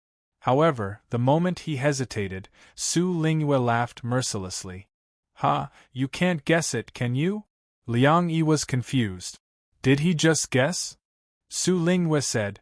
Xiao Qing told him. Liang Yi was enlightened. No wonder. I was wondering why he guessed so accurately. Ding Meng said helplessly, Okay, Miss Su. I'm sorry. Su Lingyue smiled. Finally, you admit it. You're wrong. Ding Meng looked at her. When we were at the square, your clothes were still intact. Now they're not. As for the reason, only you know. I don't think I need to tell you. Hearing this, Su Lingyue's smile faltered. The reason was simple. This was her personal habit. Usually, when she was in public, she would be more cautious and pay attention to her clothes. However, it was different in private.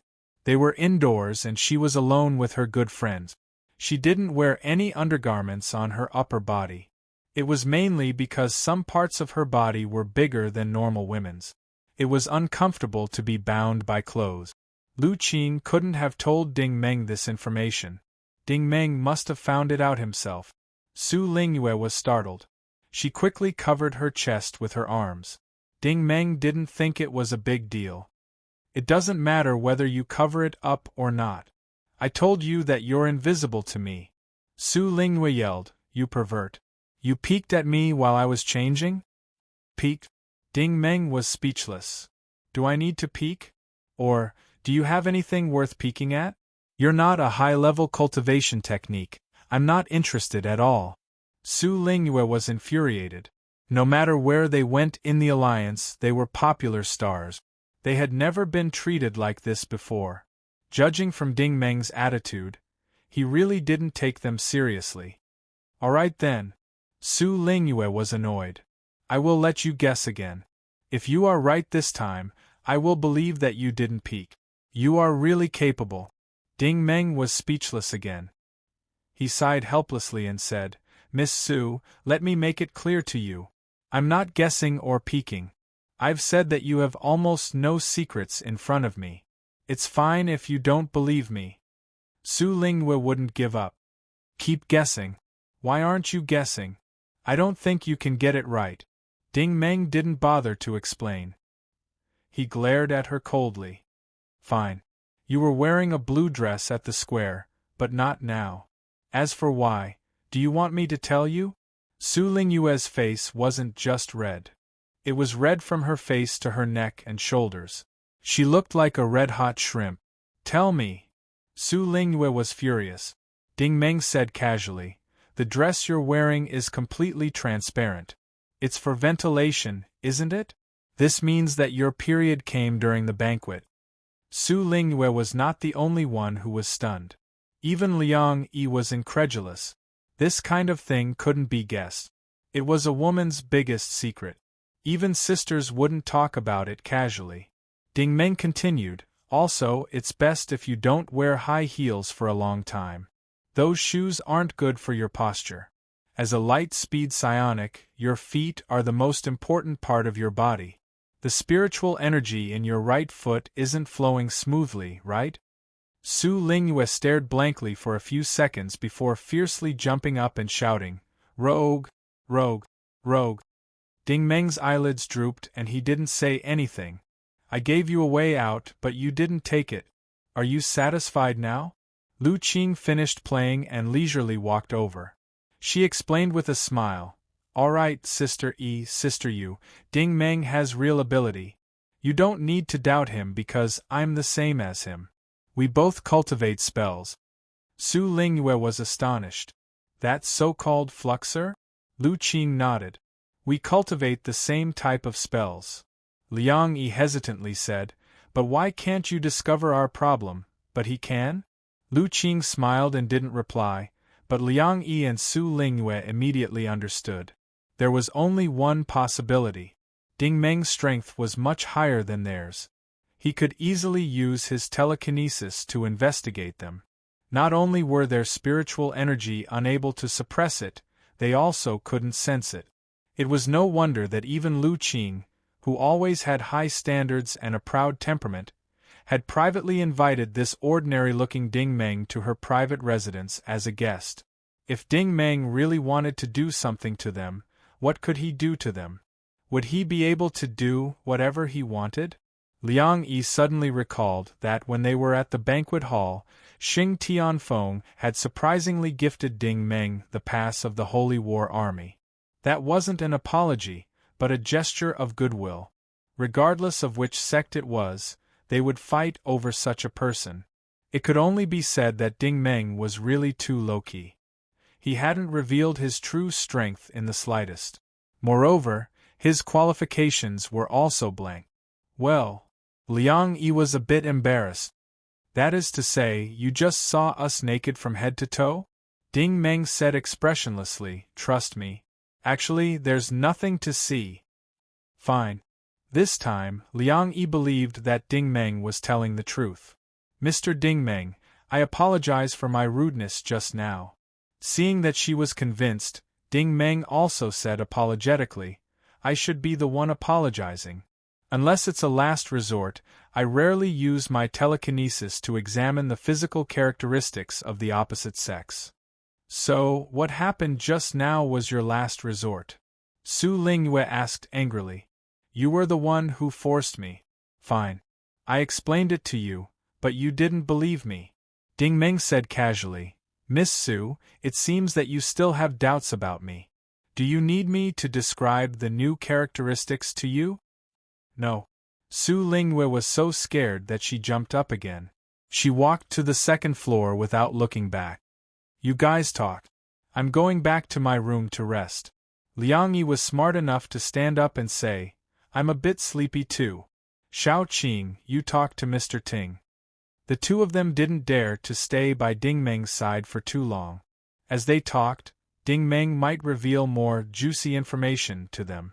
It was fine if only a few people knew about it, but once the news got out, wouldn't it be a perilous situation? Seeing the two of them running upstairs, Lu Qing sat down across from Ding Meng. I'm sorry. We don't usually hang out with the opposite sex. Please don't mind. Ding Meng waved his hand and said, It's okay. I don't usually hang out with the opposite sex either. Lu Qing said, Actually, I invited you here because I hope you can help me. Ding Meng said, You said that your telekinesis was damaged. What happened? Lu Qing stopped talking. She stared straight at Ding Meng. Ding Meng immediately received a telepathic message. This telepathic message was completely different from the telepathic message transmission. Ding Meng and Lu Qing opened their telekinesis vision at the same time. They were so close to each other that their telekinesis vision was completely dark. However, in the darkness, Ding Meng felt that Lu Qing's eyes were glowing with two auroras. The target was his head. The strange thing was that as soon as Ding Meng touched the two auroras, he could immediately see Lu Qing's vision. In her eyes, he was also dark. However, the two auroras established a wonderful connection between the two of them. It was as if the two of them had become one and could exchange their visions. What kind of spell is this? Ding Meng was very curious. This was the reason why he came here. They were all universal telekinesis warlock. Lu Qing must have practiced some spells. There was no harm in learning more. Mao Xing's spells were too profound and complicated. Ding Meng was not suitable to practice them at this stage. When he asked this, Lu Qing was surprised. This is Mind Link. It's the most basic spell for us universal telekinesis warlock. Ding Meng, don't you practice it? This was awkward. Ding Meng had only practiced those high-end spells. This Mind Link was not even worth mentioning in the eyes of Xiao Ai and Little Rascal. Naturally, Xiao Ai and Little Rascal's way of thinking wasn't absolutely correct. Their goal was to create the strongest king. Therefore, they had allowed Ding Meng to practice the fiercest and most valiant single-target cultivation method. This Mind Link didn't have any offensive or defensive effects. With their high standards, they would definitely look down on it. Mind Link was a supportive spell. It established a real-time telepathic thought communication matrix between two or more people with psychic power. In other words, Ding Meng could see and hear what Lu Qing saw, heard, and felt. It was a real-time picture and sound that were completely synchronized. If Mind Link was used by two flux energy warlocks to establish a connection of complete trust, it would display even better result. Their thoughts, emotions, heartbeat, breathing, and other information would be synchronized. They didn't even need to speak to communicate with each other. Damn, I don't know this kind of spell. Ding Meng felt somewhat gloomy. Xiao Ai might have scoffed at this simple spell, but Ding Meng was fully aware of its benefits. Just imagine, in a large-scale battlefield, if the commander of a squad used this spell to synchronize the transmission of telekinesis with many people, all kinds of information could be seen at a glance. The combat strength of the squad would increase exponentially. At the very least, if you wanted to mount a sneak attack on them, it would be almost impossible. Naturally, with humanity's current technology, communication equipment and communication technology were quite advanced. For example, battle armor could communicate with each other. But in a battle, humans were the core. Everyone would run out of ammunition and food supplies, and there would be a time when they would be trapped. Once they entered a desperate situation, a flux energy user who possessed the spirit link would undoubtedly increase their chances of survival by a lot. I must learn this spell, Ding Meng inwardly decided. Fortunately, Lu Qing did not disappoint him. The telepathic thought information flow that was constantly transmitted included the cultivation principle and method of mental link. For Ding Meng, he knew how to use mental link in almost 2 seconds. Soon, Ding Meng's eyes lit up, and he aimed at Lu Qing's eyes. Chapter 475. The mental connection between the two was established, and something even more amazing happened. Ding Meng found that Lu Qing was transmitting a large amount of information to him. These information streams were not simple images and sounds, but a large amount of memory information. Once he came into contact with this information, it was like he was recalling his own past. He was completely immersed in the scene in his memory. This experience was exactly the same as when Ding Meng created the Eighth Origin. It was as if time was flowing backward, returning him to the past. Xiao Ai said, "I understand now. Your telekinesis hasn't reached the level where it can invade the brain and directly devour memories. She must have taken the initiative to show her memories to you. In other words, she is introducing her specific situation to you." Ding Meng had already seen that the memories that Lu Qing showed him were actually 26 years old. At that time, she was only an 8-year-old girl. She was not born in the God Wars star ring but in the thousand-leaf zone of the God Wars star field. Her father was a senior engineer in the development of starships, and her mother was a beautiful and virtuous housewife. This was a happy middle-class family of 3. However, this happy family was suddenly shattered in an accident. It was an interstellar trip. The sightseeing spaceship of a travel agency was returning to the periphery of the Thousand-Leaf Zone when it encountered interstellar pirates. The pirates not only looted the entire spaceship before the support starship arrived, but also killed most of the passengers. Lu Qing witnessed her father being brutally dismembered and her mother being raped and killed by the pirate. The huge shock caused her to faint in the pile of corpses, and she was lucky to escape. However, it was precisely this accident that gave her a huge shock and stimulated her brain. She actually awakened the legendary universal psychokinesis. By the time the support team arrived and rescued her, she had already become an orphan and was sent to the box sector. She wandered around the chaotic areas of mercenaries, black markets, and slave markets all day long. At first, she survived by foraging for food in the garbage.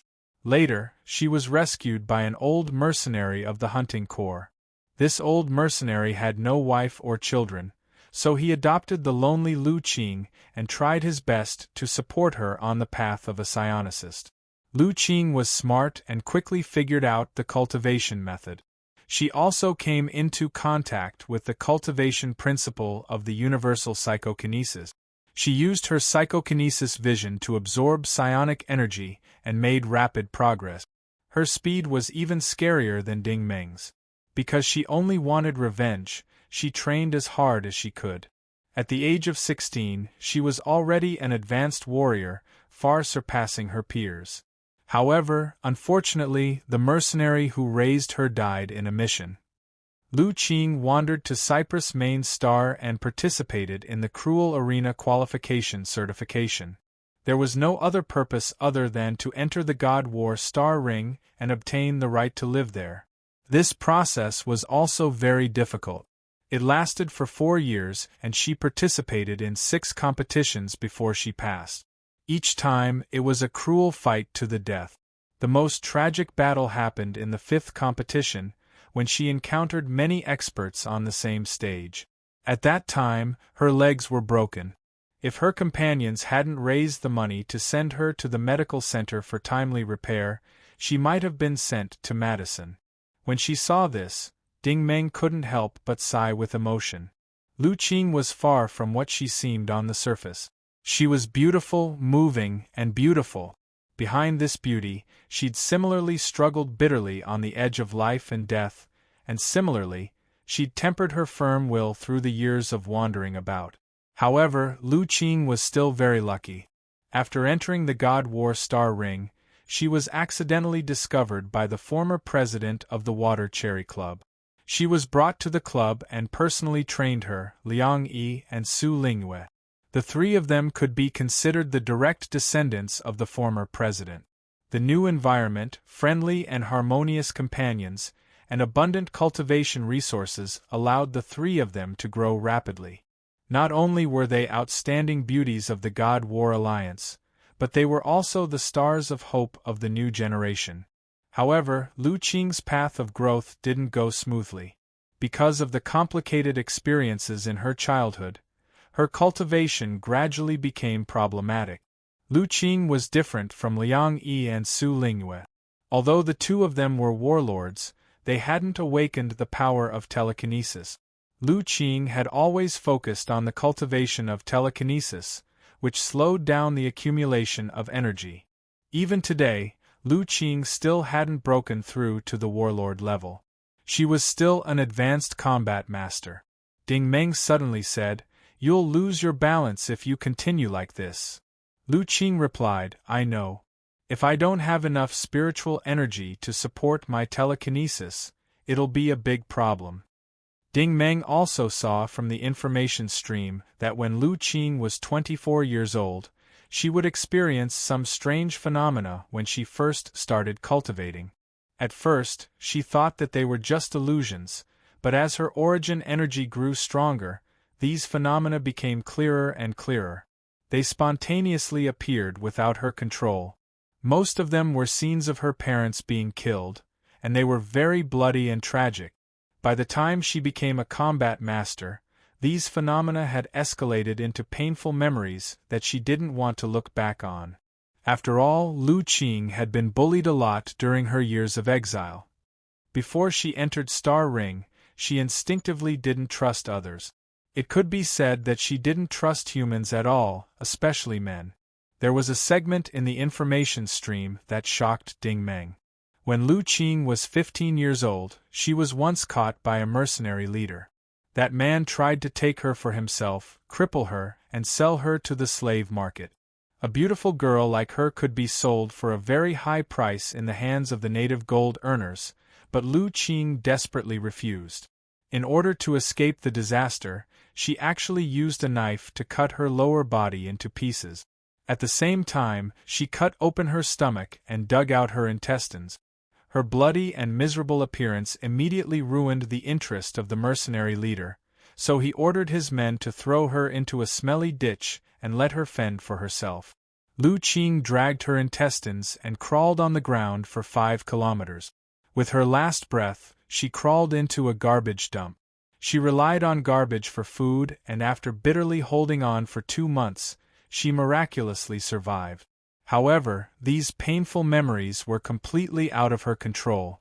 As she continued to cultivate, the more she cultivated, the higher the frequency of them appearing. When it was serious, her brain would be in incomparable pain. That kind of pain was simply unbearable. However, Lu Qing was both an origin ability user and a fluxer. Her own experiences had made her willpower strong enough.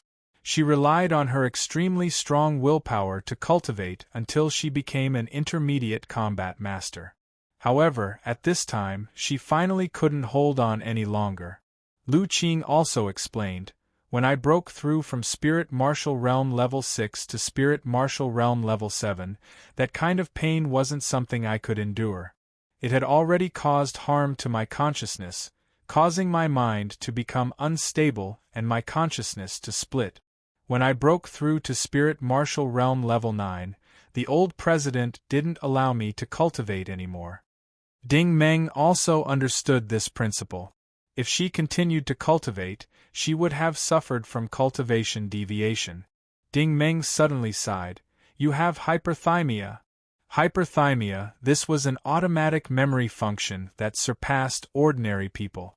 Simply speaking, it meant that a person could clearly remember everything that had happened in their life, including every sentence, every object, and every detail. It was a new function of the hippocampus region of the human brain that had undergone a mutation. Even today's increasingly mature medical technology didn't have an exact scientific explanation for it. Therefore, it was very difficult to treat. Hyperthymia wasn't an innate condition. It would only appear when it was stimulated.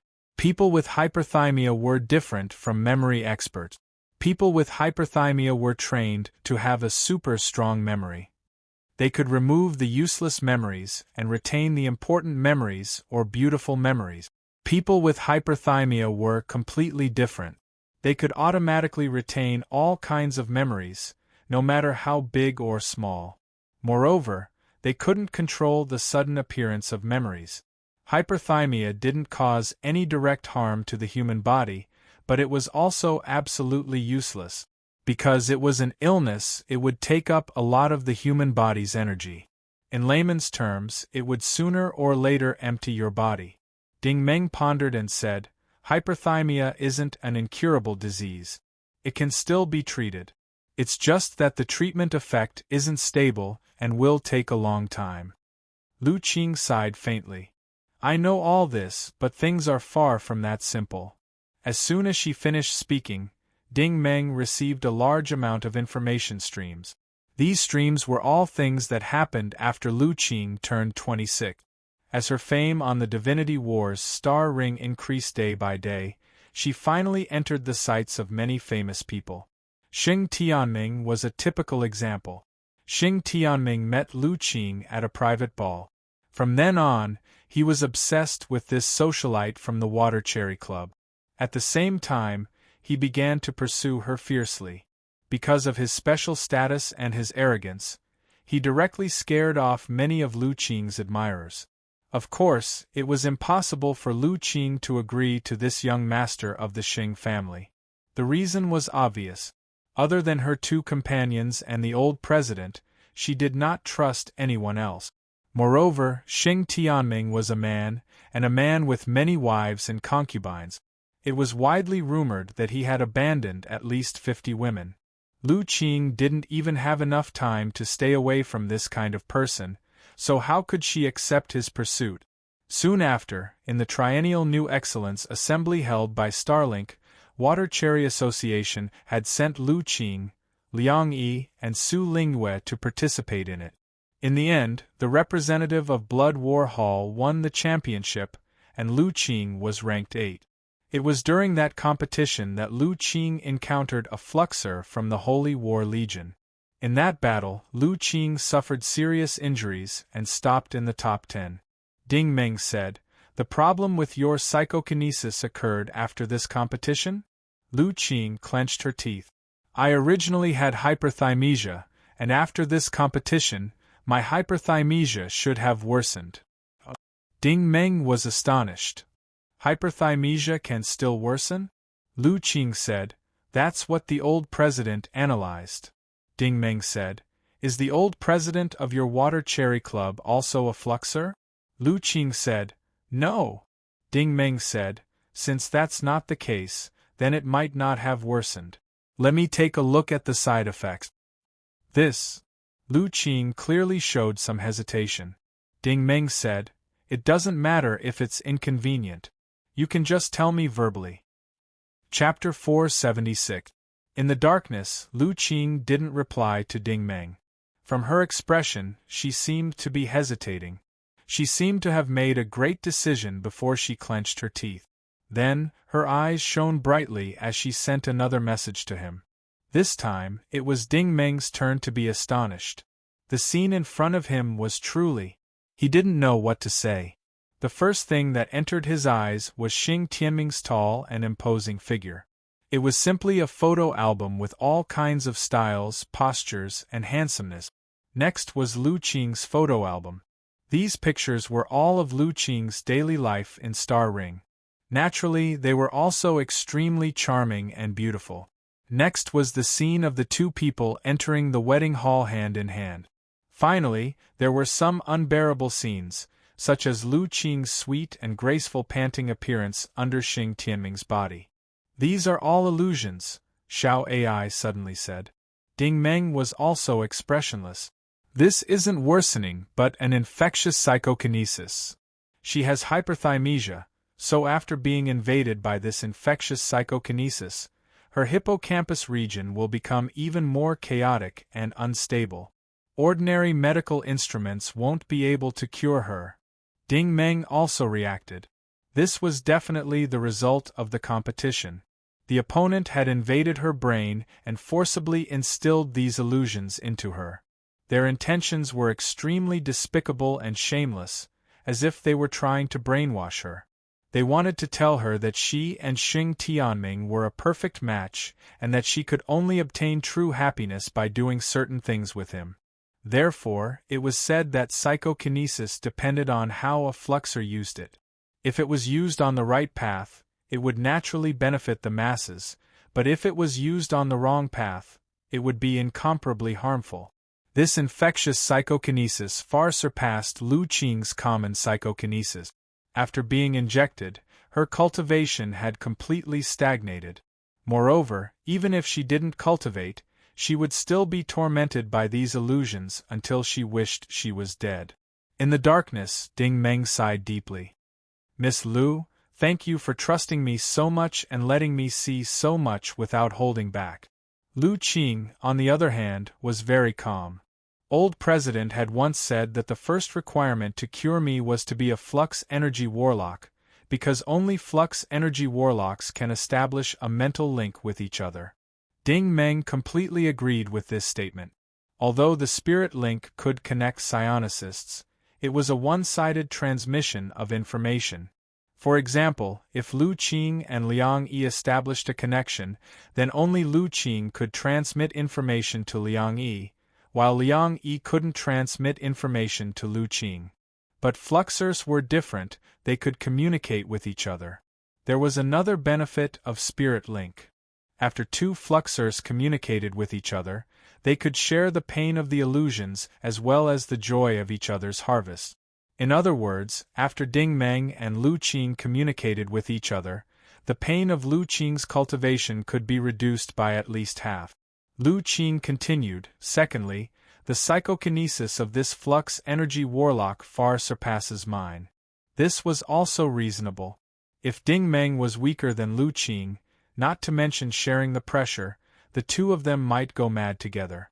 Lu Qing continued, the final condition is that this fellow cultivator also cultivates universal psychokinesis, because universal psychokinesis is the source of all kinds of psychokinesis.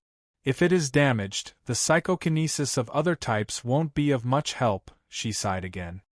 But there isn't a single person in the entire God Wars starfield who can fulfill all three conditions. I have already been searching for 8 whole years. I had already given up all hope and was planning to go and beg for help after a period of time. Going to beg for help naturally meant paying a visit to the Flux Energy Warlock with the infectious psychokinesis and asking him to remove the illusions. Naturally, the price for removing the illusions would be to agree to Xing Tianming's outrageous request. Ding Meng also sighed. Even if you go and beg for help now, I'm afraid it's already too late. Lu Qing asked in astonishment, why? Ding Meng said, I'm almost certain that he won't be able to remove the illusions now.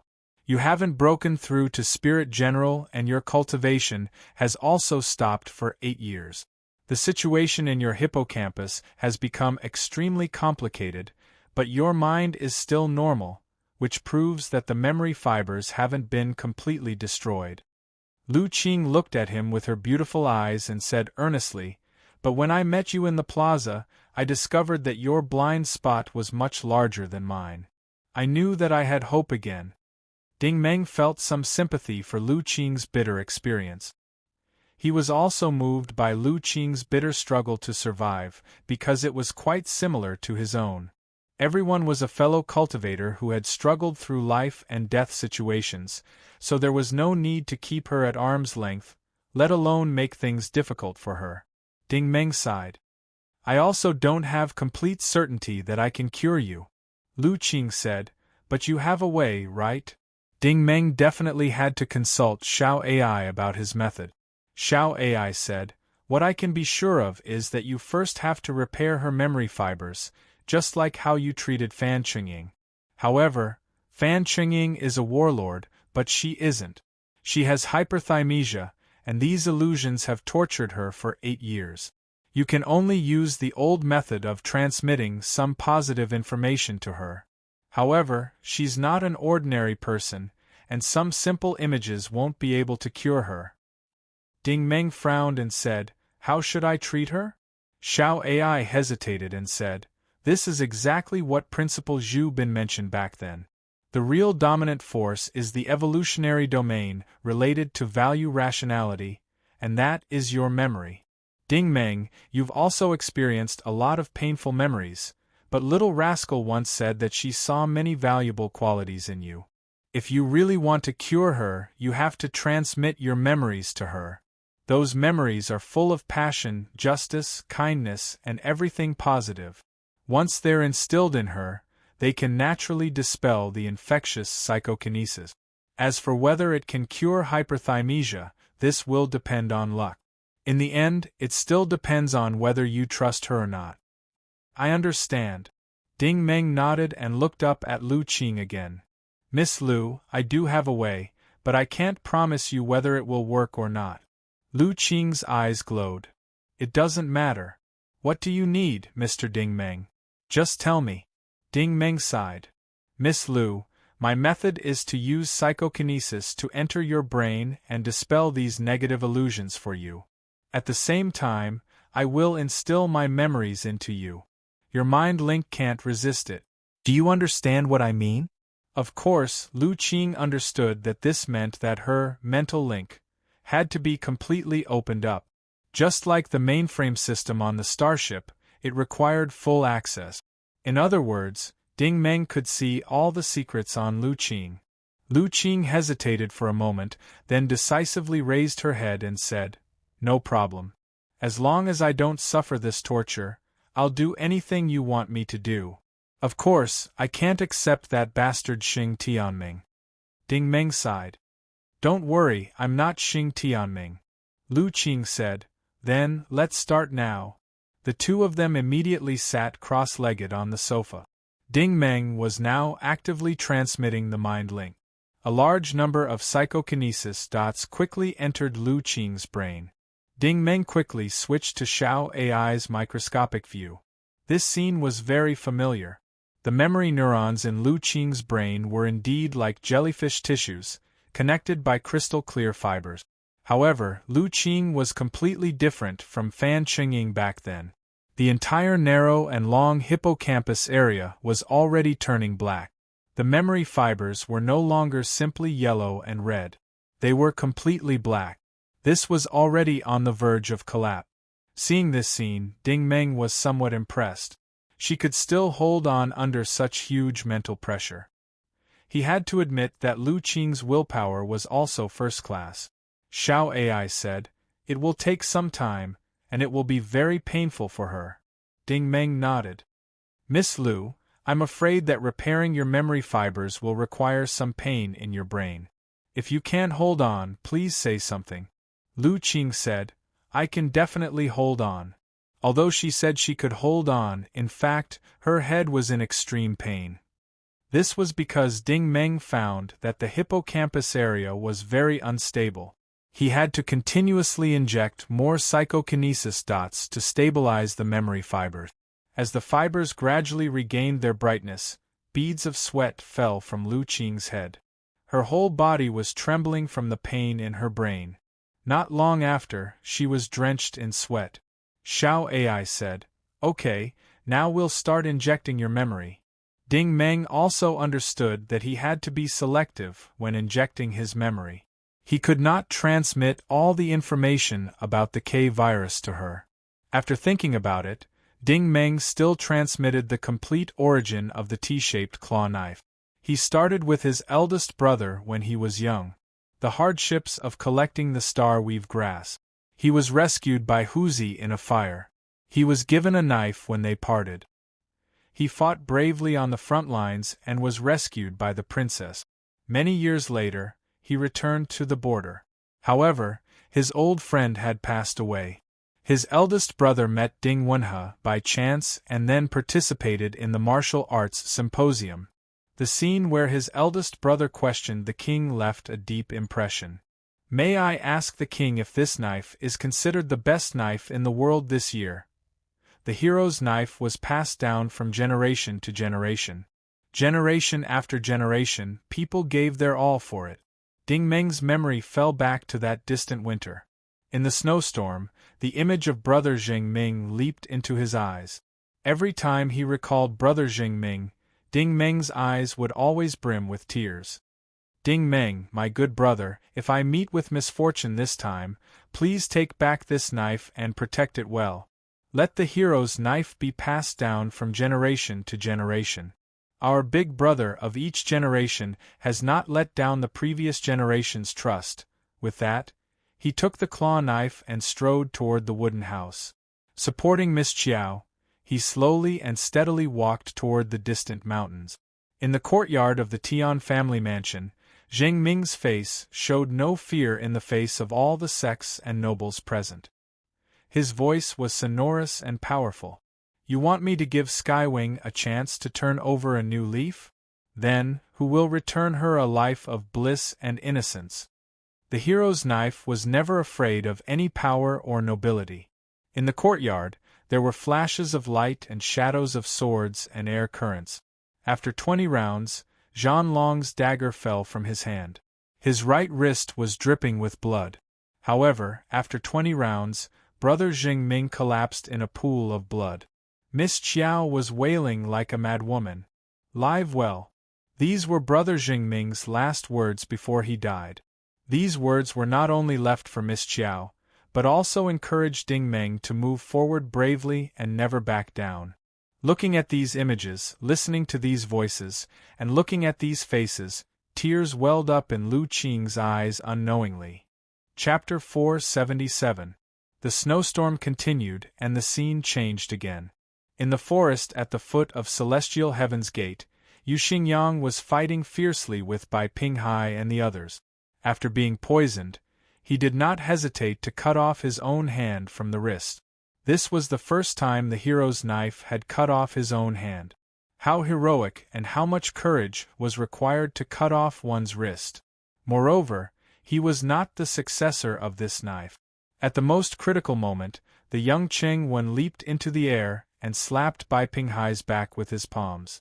In the eyes of this young man, fairness was more important than anything else. It's just such a pity. I'm going to die, of course. Mr. Yu did not hesitate to burn himself to uphold justice for him. He avenged brother Jing Ming and left a way out for Ding Meng. Ding Meng, this hero's knife, please don't let down everyone who has sacrificed for it. Mr. Yu's voice and smile were still vivid in his mind. That unruly smile seemed to be right in front of him. He said proudly, I wonder if this knife of mine is the best knife in the world this year? I wonder if I, Yu Xingyang, am the successor of this hero's knife? This saber had experienced too much and witnessed too many things. In the underground mining area of Black Gold Base, countless cannonballs blew up the control panel and the experiment hall collapsed. Ding Meng and Xiao Si flew into the cabin passage. Ding Meng could still stand, but Xiao Si would never be able to stand again. He could only pass the bracelet to Ding Meng with his trembling hand. He looked at Ding Meng with hopeful and trusting eyes. Brother Ding, I heard that when people die, they can remember many things, right? When people were about to die, their words were kind. Ding Meng had once expressed kindness to Xiao Si, but Xiao Si used his life to repay Ding Meng. Faced with Xiao Si's request, Ding Meng's expression was so determined that it was almost ferocious. He gritted his teeth and made a promise. Please believe me. No matter how difficult it is in the future, I will bring it back to your hometown. Unless I die. In the distant starry sky, in the vast universe, a huge space-time crack had been opened. The expedition whizzed into it. Ding Meng looked up at the light screen on the control panel. A bright smile appeared on his face. Thank you for letting me come to your world. Goodbye, friends. Death might not be the most terrifying thing. Forgetting and parting might be more difficult to accept. However, the hero's dagger had been passed down to Meng Yin. Ding Meng had completed his mission on this journey. Lu Qing looked at Ding Meng silently. She was deeply shocked by Ding Meng's memories. Her elder brother's persistence and pursuit, Ding Meng's tenacity and persistence, Zheng Ming's determination and bravery, Yu Xingyang's unruliness and heroism. These people worked together to create the legend of the hero's knife. At that moment, in Lu Qing's eyes, Ding Meng, who was not handsome and short, had become really tall and mighty. The spiritual link made the two of them understand each other very well. Moreover, as Ding Meng's telekinesis strengthened, Ding Meng could see her secrets. She could also see the scenes that Ding Meng had never shown her before. These scenes were not even seen by Little Love and Little Rascal. On the border of the Darwei dynasty, a middle-aged man that held a tattered blade was standing by the side of a rock, and he was looking towards the distant horizon. The sky was gray, cold winds wreaking havoc in the air. It was already close to the end of the year. This type of weather wasn't good, but the man still stood there without moving. A person quickly appeared on the small path in the cold wind. It was a skinny little girl with ragged clothes. She looked to be around 12 or 13 years old. She was clearly cold to the point where her entire body was shaking, but when she walked, her back was straight, as if she didn't fear the cold that was about to arrive at all. The man didn't open his mouth to say anything. It was because on this barren border, this type of childlike refugee could be seen everywhere. This little girl wasn't the first, and she definitely wouldn't be the last. He didn't open his mouth, but the little girl instead stopped. She looked around curiously, her eyes full of disbelief. There weren't many decent huts on this piece of land. Most of them were simple huts made of weeds and scrap. Many people huddled inside to keep warm. Looking at these people's pale and even green faces, it was clear that these people must have been hungry for a long time. "What are you looking at?" The man finally still spoke. The little girl turned around to look at him, sizing up his padao. "Who are you?" The man replied disdainfully, "Good question. Can't you tell who I am?" The little girl said, "Of course I know what you're wearing. You're the protector of this village. I'm just curious about your name." The citizen official said, "Is it important whether or not he has a name? Just call me the protector of the people." The little girl looked at him for a long time and said, "All right, Lord Protector. You're different from the protectors I've seen." The protector glanced at her. "What's different?" The little girl said seriously, "You're not like the other protectors. You're a good person."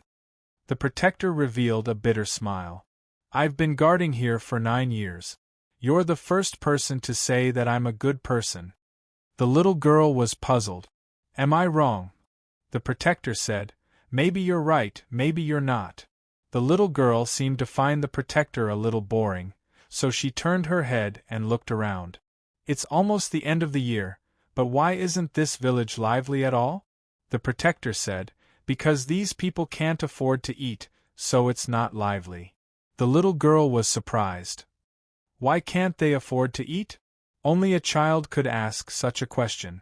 The protector said patiently, "Don't you know that the poor can't afford to eat?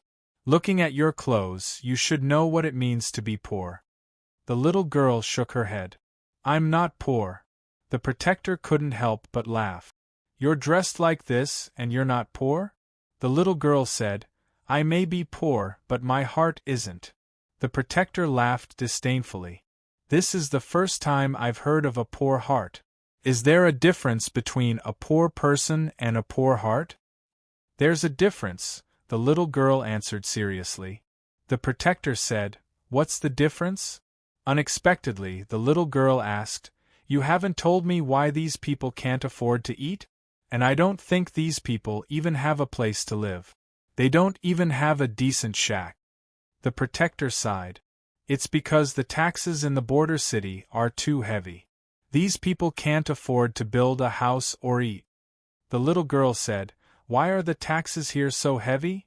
She had a one-track mind and insisted on getting to the bottom of it. The protector didn't know if it was because it was too boring to be stationed in a small village all year round, or if it was because he was too energetic, but he answered her with great interest. "Because the city lord is celebrating his 80th birthday this year. His children and subordinates went to the capital city to buy things for him. They spent too much money, so the taxes were raised 5 times.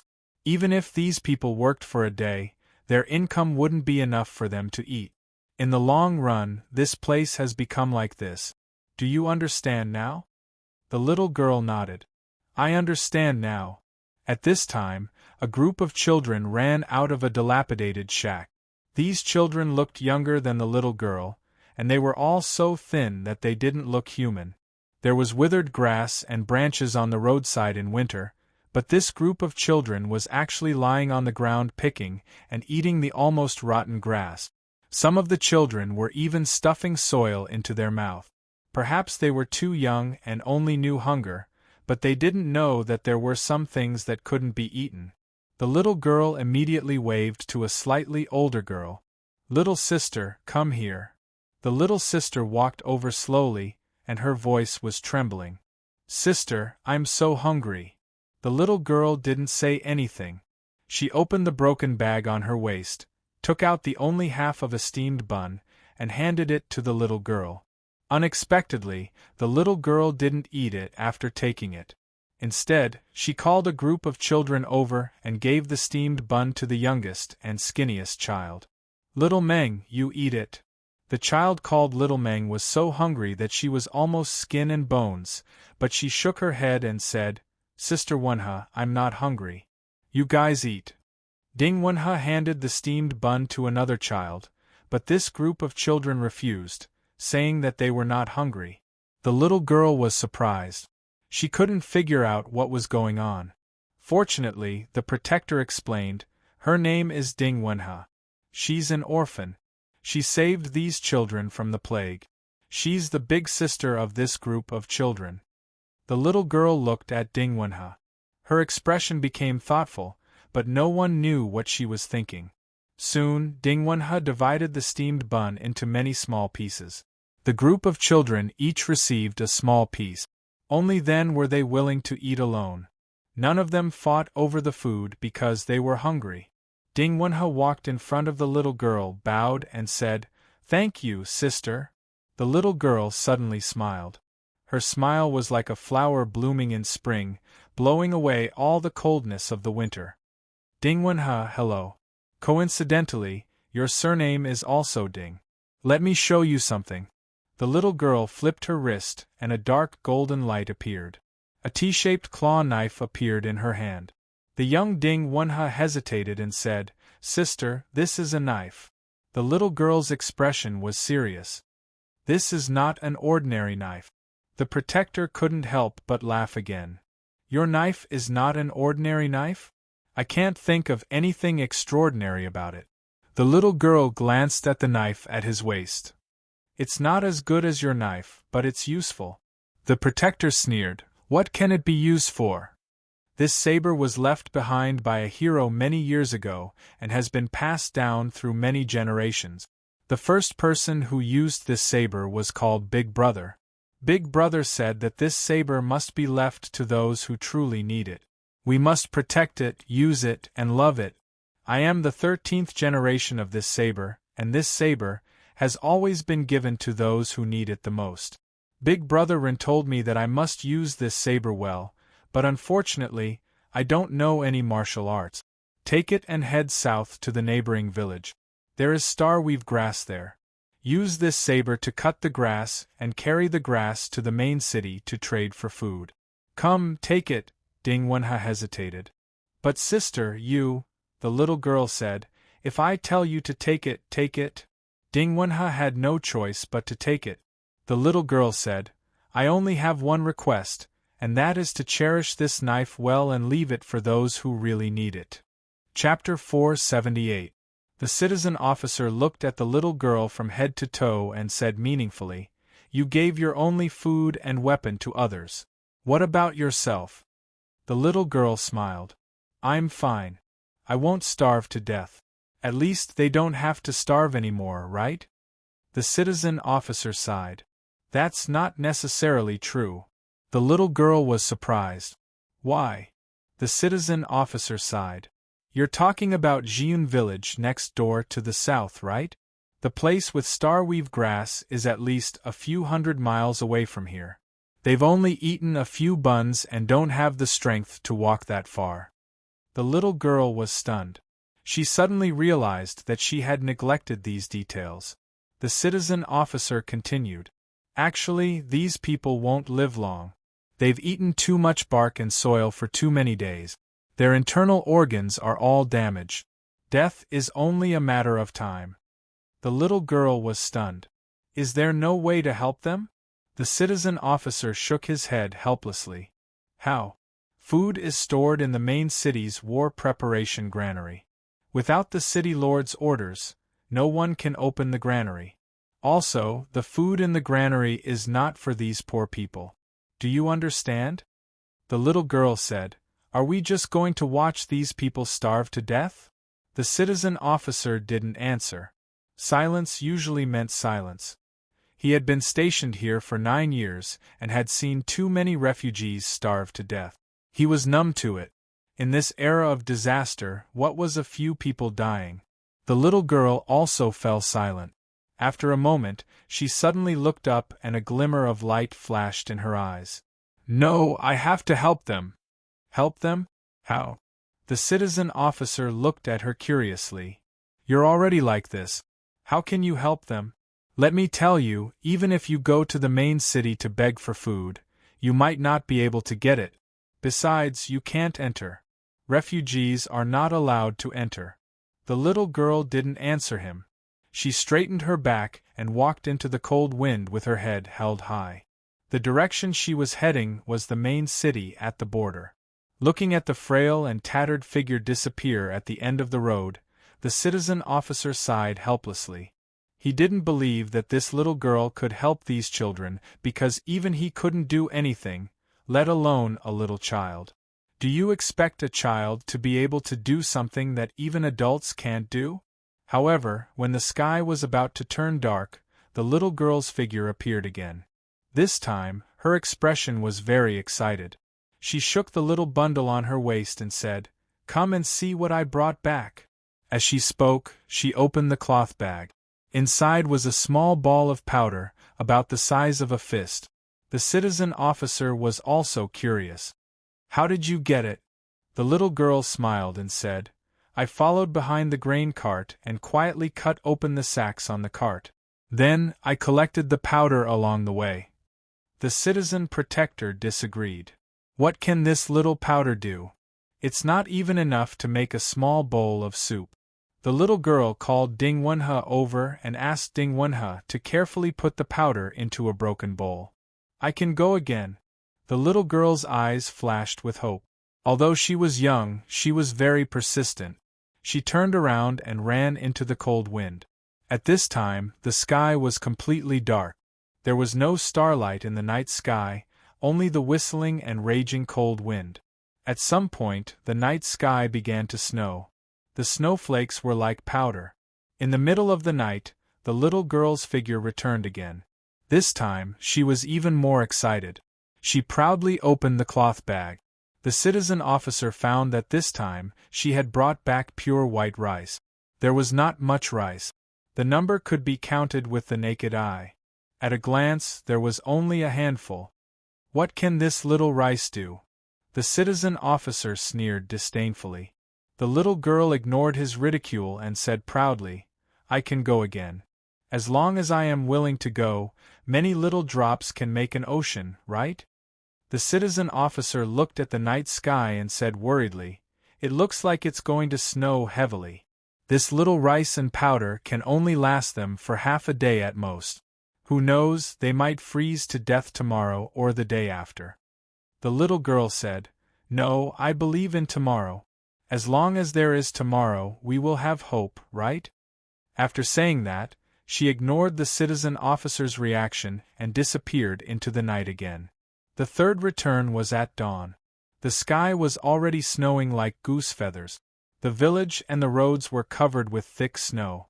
There was even a layer of ice on the snow. It was a standard cold day. The little girl brought back a small bag of white rice. But this time, everyone was unhappy because there were a few children lying motionless on the debris in the shack. They went forward to take a closer look. There was a layer of ice on their bodies. Their eyebrows and eyes were frozen. The pure white snow covered their little faces. The little girl's throat was suddenly blocked. She couldn't say anything because these children were no longer breathing. They had been frozen to death. "No, my speed is too slow. I have to speed up," the little girl said with red eyes. Ding Wenhe said decisively, "Sister, I will go with you. You stay and take care of them. I won't be easily discovered if I go alone." The little girl went into the wind and snow again. The fourth time, the speed was much faster, and this time the bag was full. However, the protector still noticed that something was wrong, because he saw that half of the little girl's face was swollen, and there were 5 clear fingerprints on it. "You were beaten?" The citizen officer suddenly felt a little distressed. "I'm fine." The little girl did not think much of it. "Because I stole this rice from a rich family. Being slapped is nothing." The citizen officer was speechless. He looked at the weak little girl, her determined expression, and her swollen cheek. He suddenly felt that this child was the citizen officer of this place, and he was an outsider. The 5th and 6th bags of rice were quickly sent to the dilapidated village. Although it was fast, it still took more than half a day. There was a fire in the snow outside the shack. There was a pot on top of it. The rice was boiled into porridge. Ding Wenhe was feeding the malnourished children with small bowls. The citizen officer had taken the initiative to raise the fire. Seeing the fire, the little girl smiled even more happily. "You are indeed different from other citizen officers." The citizen officer looked worried. This rice can last for 1 or 2 days. Don't go again. You should know the laws of our kingdom. The punishment for stealing in the De Xing kingdom was also very heavy. However, the little girl was just a child. She only received a few slaps and a few kicks for stealing a few bags of rice. Even so, she was still limping as she walked. Her thin and weak figure walked in the snow that was as deep as her knees. If one did not look carefully, one would think that she was a small dog crawling. The 8th, 9th, 10th, and 11th bags were collected in the evening of the second day.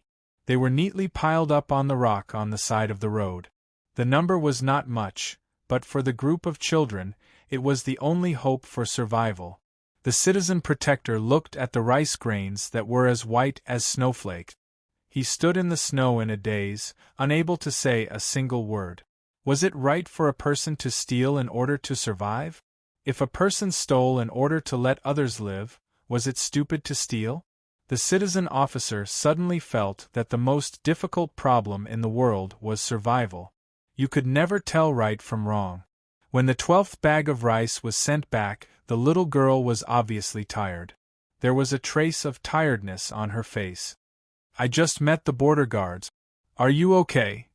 The citizen officer asked with concern. The little girl smiled and said, I'm fine. I can run fast. Running has always been my strength. They can't catch me. The citizen officer said, Forget it. Don't go. It's very dangerous. The little girl said, I'll go again. Although there's not much rice, as long as we keep working hard, everyone can survive, right? Although I don't know martial arts, I'm the successor of this hero knife. I can't give up on these people. Otherwise, the big brothers will look down on me. I believe that there is hope. The snowstorm suddenly intensified. The little girl braved the snowstorm and set off again. This time, she went for a long time and didn't come back. The citizen officer paced back and forth in the snow uneasily. Ding Wenhe also ran to the intersection from time to time to take a look. However, for the entire night, the little girl's figure did not appear on the village's path. The snow became heavier and the wind became stronger. However, everyone's hearts turned colder. This was because everyone was afraid that the little girl would never return. At the first glimmer of dawn, the little girl's figure finally appeared in everyone's field of vision as she wished. This time, she was carrying a large sack, staggering and limping as she struggled to move forward on the snowy ground. The citizen officer and Ding Wenhe immediately went forward and helped her remove the sack. They helped her lean against a rock to rest. It was obvious that she was very tired this time. Her face was dried and her lips were cracked. She gasped for breath as her small chest heaved violently. Ding Wenhe hurriedly said, Sister, I'll get you some water. No. There's no need. The little girl was still smiling, but her expression was indescribably sad. I'm sorry, Ding Wenhe asked in surprise. What's wrong, sister? The little girl smiled with difficulty. I can't go steal rice for you anymore. Perhaps this will be the last time. The citizen officer was shocked to discover that the snow the little girl had walked on was covered in blood. He was an origin energy user, so he immediately used his origin energy to investigate. Only then did he discover that there were 3 sword wounds on the little girl's back. One of them was very fatal. It had reached her lungs and heart from her back. The little girl's aura was rapidly weakening. What's going on? The citizen officer panicked, completely panicked. The little girl smiled apologetically. I'm sorry. I ran into the border guards again. This time, I couldn't avoid them. I could only try my best to walk back. You must hold on, hold on. The citizen officer turned his head and shouted, Wenhe, quickly go get some cloth and medicine. Do you still have any medicine? Quickly bandage her wounds. His voice sounded like he was crying, but the little girl looked at him with a very gentle gaze. I told you, you're different from the other citizen officers. You're a good person because you were willing to spend 9 years here to protect them. You're different. Chapter 479. The snowstorm was still raging, and another layer of snow blew over. The snow immediately turned the little girl's hair and half of her face white, but she kept smiling. At the last moment of her life, she didn't think about the inheritance of the hero's knife, nor her pitiful background, but the group of children. This rice, is it enough for them to walk to Jiun village? The protector's heart was in a mess, and even his voice became nervous. It should be enough. The little girl stared at him. If it's not enough, can you help them? Although she was dirty, her eyes were incomparably clear. Facing these eyes, the protector's heart trembled. He nodded slowly and firmly. I'll help. The little girl smiled again. Thank you. After saying these 3 words, her eyes slowly closed, and the weak aura also disappeared. Little girl, little girl, little girl. The protector screamed crazily and shook the little girl's shoulders desperately. Little girl, hold on, wake up, wake up. It was a pity that the little girl would never wake up. Her 13-year-old life was forever fixed in this barren land. With a thud, the cloth and herbs in Dingwenha's hand fell to the ground. She also rushed over and cried, Sister, wake up, wake up! A group of children also ran over and knelt on the snow, crying silently. The little girl kept smiling, as if telling them that even if she was gone, there was still hope. Tomorrow it would definitely be a sunny day. The snowstorm didn't stop. Waves of snow continued to fall on the little girl's body, and her small body was quickly frozen into an ice sculpture. The guardian gazed at the cloth bags on the rock in a daze. The 13 bags of rice and noodles were exchanged by the little girl at the cost of her own life. If someone said that he would exchange his own life for 13 bags of rice 2 days ago, the guardian would definitely think that he was a lunatic. But now there was really such a lunatic doing such a thing. Perhaps she wasn't a lunatic. She was a real person, because only a real person would do a good deed that they thought was worth it without hesitation. Only this kind of person was worthy of being called a person. From beginning to end, the little girl didn't say her name. But was it important to have a name or not? This was the protector's own words. Yes, it didn't matter if she had a name or not. What mattered was whether she dared, whether she would go, and whether she would do it. What have I been doing all this time? The protector looked down at his padao. What I've been doing is standing here. In name, I'm protecting the village, but in reality, I'm watching these refugees die tragically one by one, and then feel heartache, indifference, and numbness. That's all. I've been standing here for 9 years. Is what I've done not as a protector of the protector's protector? What kind of protector am I? I'm just a puppet waiting to die. I'm not even as good as a child. The protector looked at the bag of rice on the rock in a daze. His heart was trembling, contracting, and convulsing. The intense pain caused his consciousness to fall into a trance. The little girl's final voice seemed to ring in his ear again. I said, you are different from the protectors of other places. You are a good person because you are willing to stay here for 9 years to protect them. You are different. How can I be different? The protector murmured. The voice seemed to be answering him. Because your heart will hurt. People who feel heartache are good people. Don't let them down. Another gust of wind and snow hit him head-on. The protector cried quietly, his tears blurring his vision. However, the tears on his face were frozen by the wind and snow. Only then did the protector realize that the cold weather was still worsening. If it continued like this, all the problems could no longer be solved by food. He was an origin ability user and was not afraid of the cold, but this group of children was not. I can't save everyone here, but it shouldn't be a problem for me to save the remaining children, right? Thinking of this, the protector turned to Ding Wenha and said, Wenha, pack your things. You will go to Jiun village at dawn. Ding Wenha hesitated. But what about you, protector? The protector said, I'll be back soon. You wait for me here. He was also heading in the direction of the main city at the border. He was gone for a long time and did not return until noon. When he came back, He was in a similar situation as the little girl. He was also staggering and stumbling. The worst thing was that he was seriously injured. There were visible wounds all over his body. He looked like a man of blood. Ding Wenha exclaimed and ran forward. "Protector, protector, what's wrong with you?" The protector coughed violently. What came out of his mouth was no longer white gas, but blood. "I'll go get medicine." Ding Wenha was frightened. The protector grabbed her and stuffed an exquisite box into her hand. Go, get out of here quickly." "What is this?" Ding Wenha didn't understand. The protector panted even harder. "I don't have money.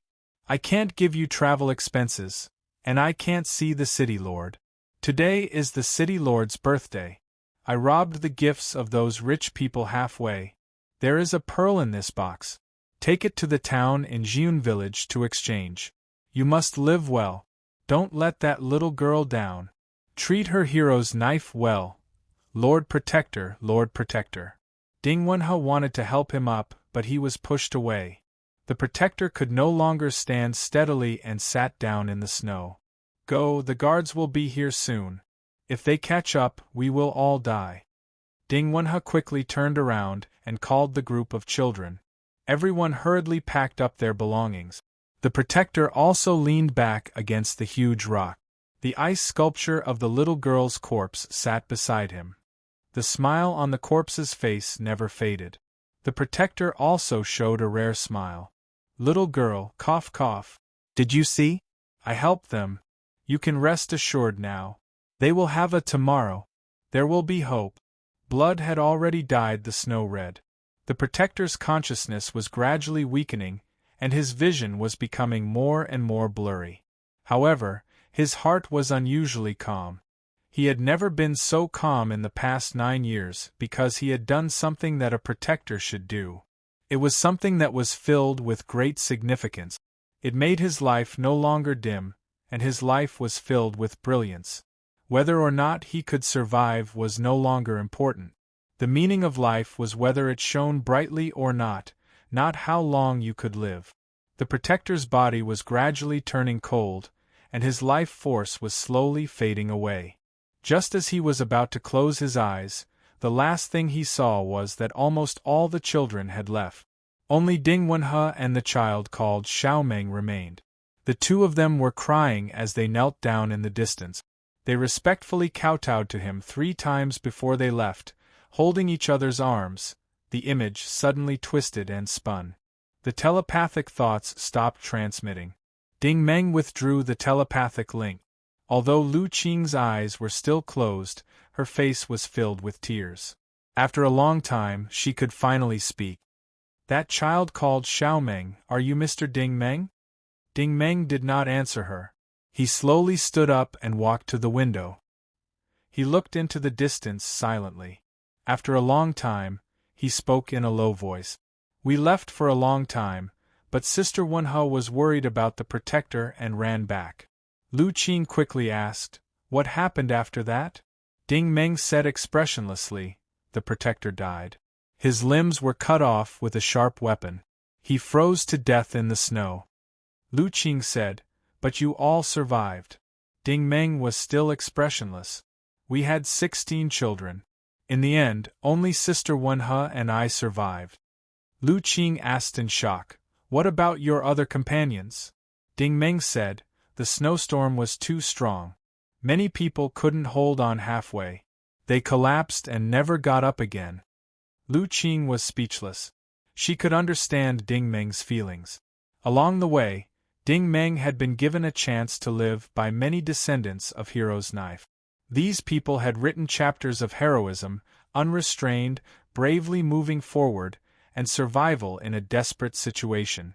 Many of them were ordinary people, but they had done many extraordinary things. Just like the little girl of the 13th generation and the protector, Ding Meng might not even know their names, but they would always live in Ding Meng's heart. However, Ding Meng was not willing to talk too much about the past. He changed his words and said, "Miss Lu, you should be back to normal now. Try circulating your origin energy." Lu Qing nodded. She closed her eyes again and circulated the origin energy in her body. About 5 minutes later, she opened her eyes. There was an indescribable radiance on her face. "Thank you." Ding Meng nodded. "You're welcome." "It was nothing." Lu Qing stared at him. There was a complicated look in her eyes. Through Ding Meng's telepathic message, she admired Ding Meng's strength and bravery. She also sympathized with Ding Meng's painful past. She also admired Ding Meng's courage. Lu Qing slowly got up and walked toward Ding Meng. "Mr. Ding Meng, I have a presumptuous request." Ding Meng said indifferently, "Go ahead." Lu Qing walked in front of him and said emotionally, "I want to hug you. Can I?" Ding Meng did not answer. His silence meant that he had acquiesced. Lu Qing moved closer to him. She opened her arms and gently hugged his shoulders. This was what she had asked for. This also meant that she had been cured. She was willing to trust a man. In fact, Ding Meng was indeed worthy of her trust. However, this hug was a little awkward because she was much taller than Ding Meng. Even if she lowered her head, her chin was still resting on Ding Meng's head. Ding Meng was not nervous in the face of this warm and soft body. He could feel that the distance between the two of them had narrowed. He had also witnessed Lu Qing's painful experience through the telepathic message. Therefore, he gently patted Lu Qing's back and stroked her soft hair. "It's okay. It's all in the past. You're completely better now." Ding Meng comforted her. However, the next moment, the tranquil and warm atmosphere in the hall was destroyed by a voice from the second floor. "Aha! I knew that your relationship wasn't simple. Hugging each other in the middle of the night. Hee, I caught you." Chapter 480. At the top of the stairs on the second floor, Su Lingyue looked at Ding Meng and Lu Qing with a sly smile. Lu Qing didn't blush. She said naturally, "It's okay to hug. What's so strange about that?" When she said this, she secretly used her eyes. A towel on the sofa flew up on its own and floated towards Su Lingyue as if it had eyes of its own. Su Lingyue caught the towel and was pleasantly surprised. Qing, you've recovered?" She had already sensed a trace of cold energy from the towel. Lu Qing was of the ice element. Lu Qing let go of Ding Meng and smiled. "It's all thanks to Mr. Ding Meng's careful treatment." Su Lingyue quickly ran downstairs and walked up to Lu Qing, looking her up and down carefully. Lu Qing's complexion had obviously improved. In the past, although Lu Qing was also radiant, that was an illusion given by her beautiful appearance and beautiful appearance. At this moment, Lu Qing was truly bright and moving. That kind of brilliance was naturally emitted by her skin and not brought about by makeup. Lu Qing smiled and opened her palm. With a soft clang, a crystal blue icicle was formed in an instant. She shook her hand and the icicle was vaporized. Su Lingyue was overjoyed. "You've really recovered." Ding Meng's eyelids drooped. "Miss Su, you didn't rest in the middle of the night just to peek?" This time, Su Lingyue didn't dare to act rashly in front of Ding Meng. She bowed respectfully. "Mr. Ting, you're really a master. You've cured the hidden illness that has troubled Qing for years." "Thank you, Mr. Ding Meng." Ding Meng waved his hand. "You're welcome." Su Lingyue looked at Lu Qing with a smile. Of course, Lu Qing knew why Su Lingyue was smiling. For so many years, Su Lingyue had always kept people at arm's length. This time, she actually took the initiative to hug another person. Su Lingyue would never believe that she wasn't interested in Ding Meng. Lu Qing said, "Sister Yu, don't misunderstand my relationship with Mr. Ding Meng. We are friends." Su Lingyue's smile widened. Yes, friends. Boyfriend and girlfriend, right?" "They're definitely not boyfriend and girlfriend." Lu Qing vetoed the idea, but her tone changed quickly. "But if he's really my boyfriend, then Mr. Ding Meng is my first choice." Su Lingyue was grinning from ear to ear. "Ding Meng, you've got a great deal this time. My Shao Qing has never had a target before." Ding Meng said helplessly, "There are risks in choosing me." Lu Qing looked at him. "What risk?" There are many risks involved. You'll know in the future. It's better for you to be cautious. Ding Meng was obviously not interested in the topic. He changed his mind. Right. It's time for you to tell me what the recruitment of the Water Sakura Union is about. Lu Qing had learned of Ding Meng's background. She knew very well that Ding Meng was not from her world, and would certainly find a way to return to the Holy Grail Federation. Therefore, she took the initiative to say, "In fact, you're very suitable for the recruitment. Technically speaking, it's not a recruitment but a joint reconnaissance operation." Ding Meng was finally interested. What kind of reconnaissance operation? Su Linghui knew that her friend had truly trusted Ding Meng after her explanation. Therefore, she explained, "Mr. Ting, you may not know this because you're new here, but the Long Voyage Alliance has developed a very special starship. The materials of the starship are extremely difficult to get. It can resist the scourge of space storms." Ding Meng asked in surprise, "Are you trying to open a wormhole and perform a space jump?" Lu Qing shook her head. "It's not as exaggerated as a space jump, but it does require mid-long distance space transmission." Ding Meng frowned. "Where are you going?" Su Linghui opened her hands and said, "We don't know. Only the president and Shiwen know the specific coordinate." Lu Qing said, "The Water Sakura Union has always been dedicated to the development of energy. Just like the Long Voyage Alliance, we lack experts. That's why we have this recruitment operation." Ding Meng looked at her and said thoughtfully, "You don't lack experts, do you?" It was not unreasonable for him to say that. Let's talk about Lu Qing first. In terms of talent, Lu Qing was not inferior to him at all. It must be noted that Lu Qing had stopped training for 8 years. Although Ding Meng had been training all the time and had many adventures and skills like the anti-gravity force field, it had been more than 10 years. If they really had the same training conditions, Ding Meng did not think that Lu Qing would be worse than him. Then, there was Lin Aoshue. In fact, when he saw Lin Aoshue during the day, Ding Meng felt tremendous pressure because there were only 2 people in this place that he could not see through. One of them was Heaven's Peak, and the other was Lin Aoshue, the leader of the Water Sakura Union. Ding Meng asked, "So, you want to recruit some experts?" Lu Qing smiled bitterly. "In fact, we can't recruit real experts. For example, we can't pay a top expert like Heaven's Peak to work for us." Ding Meng was puzzled. But Heaven's Peak still came today. Su Linghui sighed. He didn't come for the event. He came to support Xing Tianming.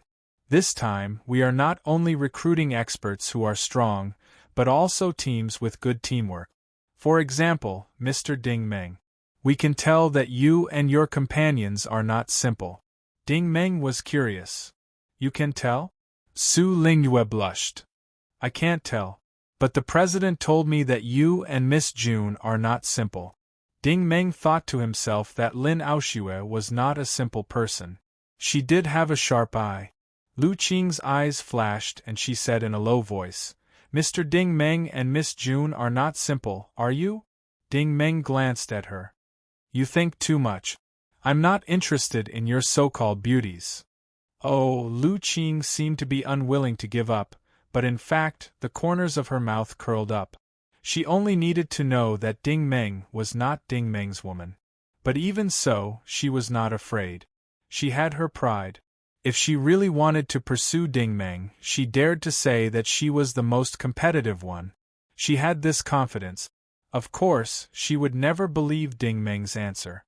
According to the psychic information that Ding Meng showed her, Ding Meng was basically a 1,000-year-old bachelor. It would be strange if such a person was not interested in women. There were no women that men were not interested in. There were only women who could not attract men. Ding Meng muttered to himself irresolutely, "Can I understand it this way? The people you are recruiting this time are relatively young?" Su Linghui said, "That's right. Starlink has always advocated for young people to travel to outer space. First, they can increase their qualifications, and second, they can train themselves. Xing Tianming is actually very ordinary, But since Xing Tianfeng came to our Water Cherry Society, the president has no choice but to give him some face. Ding Meng said, so he can also be selected? Su Lingwe nodded. That's for sure. After the banquet last night, the president decided on the list. Xing Tianming and the others have a total of 5 people. Ding Meng's gaze turned to Lu Qing. Is the fluxer who injured your mental force on the list? Su Lingwe immediately answered, are you talking about Ying Tianlong? Lu Qing's expression was somewhat unnatural. Yes, him. Su Lingwe's expression was also unsightly. She sighed. Unfortunately, he came here with Xing Tianming. He's on the list. Ding Meng said, it's fine. He better be obedient and not do anything out of line. Su Lingwe curled her lip. What if he doesn't behave? Ding Meng sneered. Then I can make him forget about using origin energy for 8 years. Su Lingwe immediately looked at Lu Qing. Oh, your future boyfriend is pretty good to you. Lu Qing giggled. Look at your jealousy. Why is it so sour? Ding Meng was too lazy to joke with them. All right, I won't disturb your rest. I'll go back first. Since he wanted to leave, Lu Qing and Su Lingwe couldn't force him to stay. The 2 beauties personally escorted him back to the villa. This treatment was definitely unique among all the guests. At this moment, Junling was actually on the first floor of the villa. It seemed that she had just come out of the induction cabin and was sitting alone on the sofa, drinking a drink. Seeing Lu Qing and Su Lingwe send Ding Meng back, she was neither surprised nor greeted them. In fact, the way a woman of steel greeted them was very special. Junling's wrist shook slightly, and a drink can on the coffee table flew toward Ding Meng. Ding Meng reached out and caught it. He was a little surprised. How long has it been? You've improved so quickly. There were many types of energy attached to the jar. Heat energy, ice energy, electromagnetic energy, rigid body, biochemical energy, and traces of telekinesis. Moreover, they were attached very evenly, proving that Junling's understanding of telekinesis had deepened in a short period of time. Junling said indifferently, there are some questions that I don't understand, so I came out to find you. In the end, you weren't here. Turns out that you went out to find a woman to play with. What do you mean by find a woman to play with? Su Lingwe was dissatisfied. Are we used to be played? Junling glanced at her. Isn't that so? Su Lingwe looked like she was about to go forward and argue, but was unexpectedly pulled back by Lu Qing. She secretly gave her a look, meaning that after all, this was Ding Meng's companion. She must not be rash. Lu Qing smiled and said, Miss June, please forgive me for not being a good host. Junling also sized her up.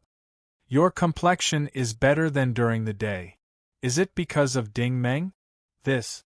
Lu Qing really didn't know how to answer, but she was still very honest. Yes, Mr. Ting cured my illness. Junling nodded, got up and walked toward the inner room, leaving behind a sentence that made Lu Qing and Su Lingwe dumbfounded. Your aura is so strong, but I advise you, you must not have children with men. No matter how generous Lu Qing was, she couldn't help but blush when she heard this. Su Lingwe, on the other hand, was so angry that her willow branches stood up. This girl, what kind of nonsense is in her head? Ding Meng also drooped his eyelids. Forget it. She's always had a novel way of thinking. I can't keep up. Please go back. I appreciate your kindness. Chapter 481. The next morning, Ding Meng's group left the villa area early in the morning.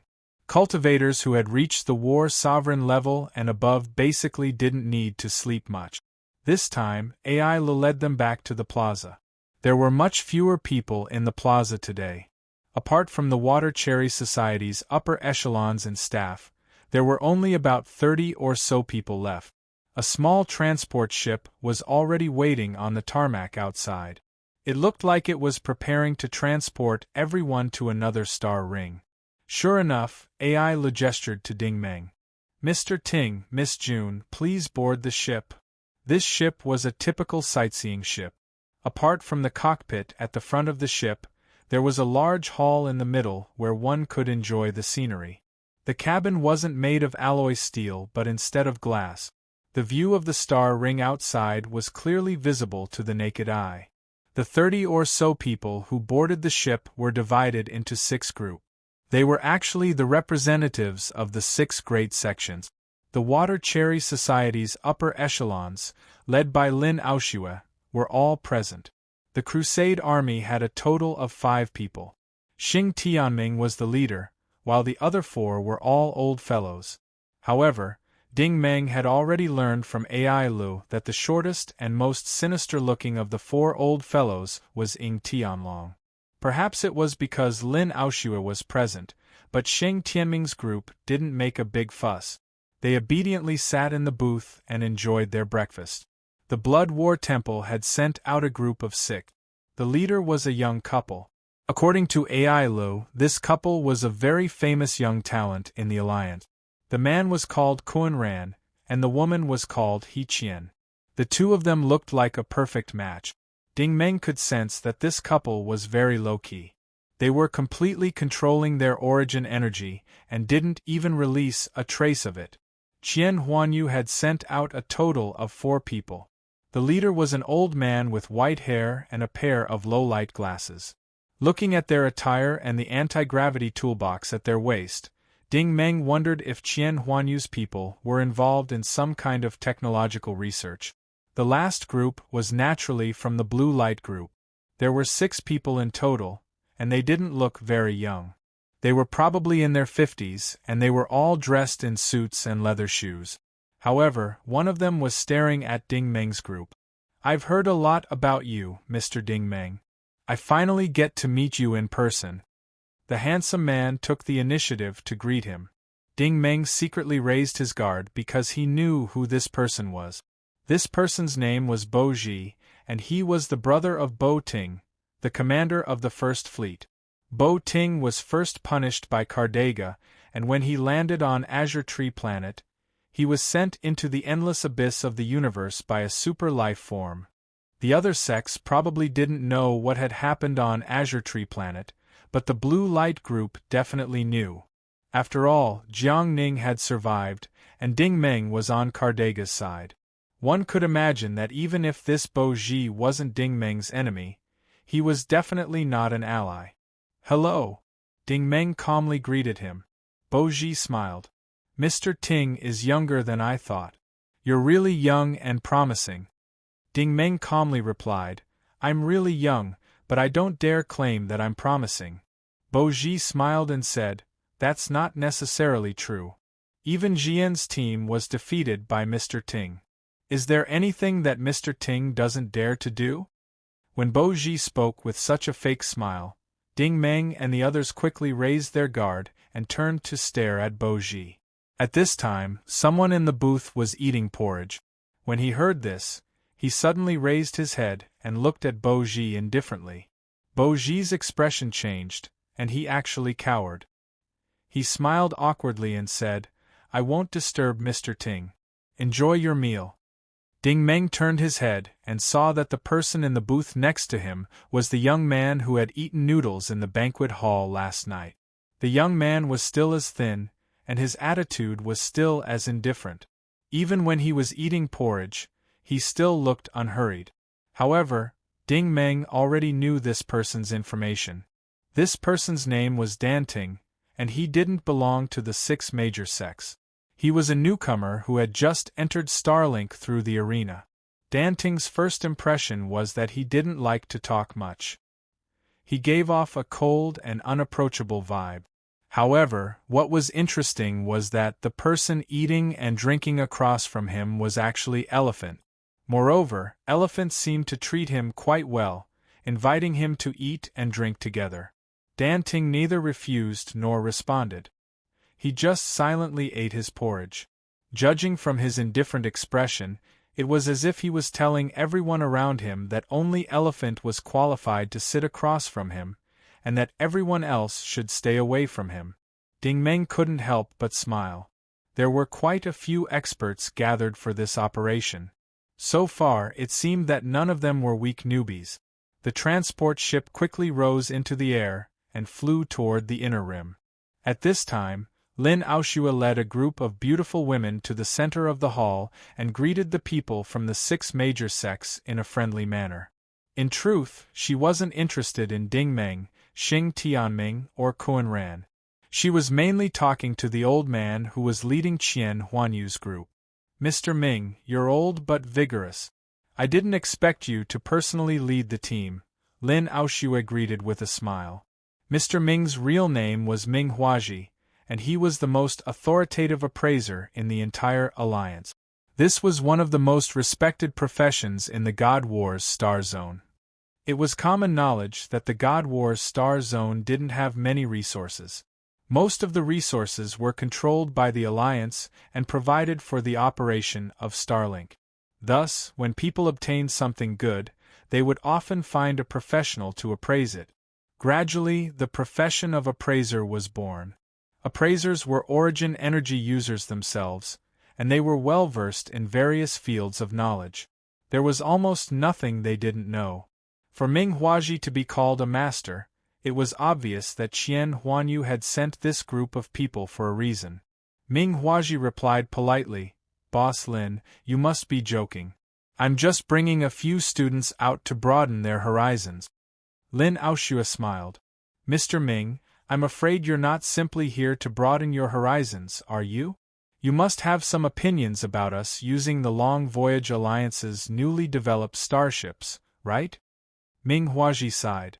"I did suggest using a method with lower risks, but since Boss Lin insisted, I had no choice but to comply. It was difficult for outsiders to understand their conversation, but fortunately Lu Qing, who was standing behind Lin Aoshua, had secretly established a telepathic link with Ding Meng. She transmitted a telepathic message, and Ding Meng immediately knew what they were talking about. For a long time, energy had been the most discussed topic in the Alliance. Because the Water Sakura Association controlled most of the energy, it received the most attention. In the past decade, many people had noticed that the Long Voyage Alliance's investment in starship research had been increasing like a rolling snowball. The speed of research and development had been accelerating, and the frequency of the Water Sakura Association's exploration had also increased correspondingly. The size of the fleet they used was also increasing. Many people had thought of a problem. The godly war starring had been running on such a large scale for hundreds of years. Was the supply of energy running out?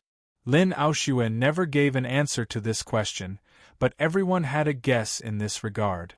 The supply of energy should be very tight. Once the starring could not keep up with the supply of energy, although it would not stop running, the starring's normal operation was related to the future of the entire godly war starfield. The message from Lu Qing also specifically stated that the God War starfield was not a complete starfield hundreds of years ago.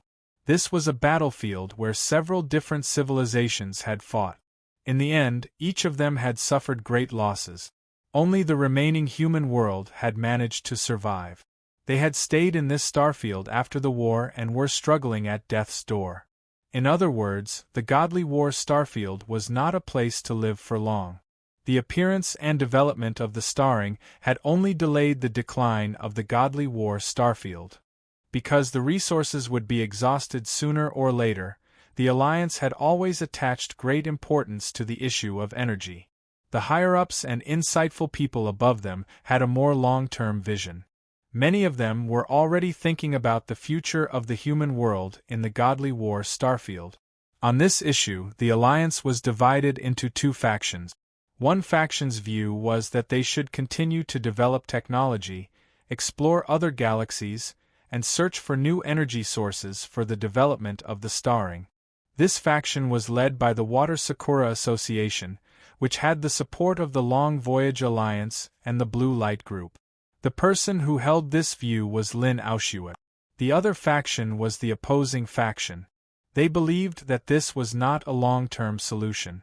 They should take the initiative to explore green galaxies, find habitable planets, and establish colonies. After long-term development, they would develop a highly developed human world in the future. This faction was led by the Holy War Army, which had the support of the Blood War Temple and Qian Huanyu. The opposing faction's representative was Ming Huaji.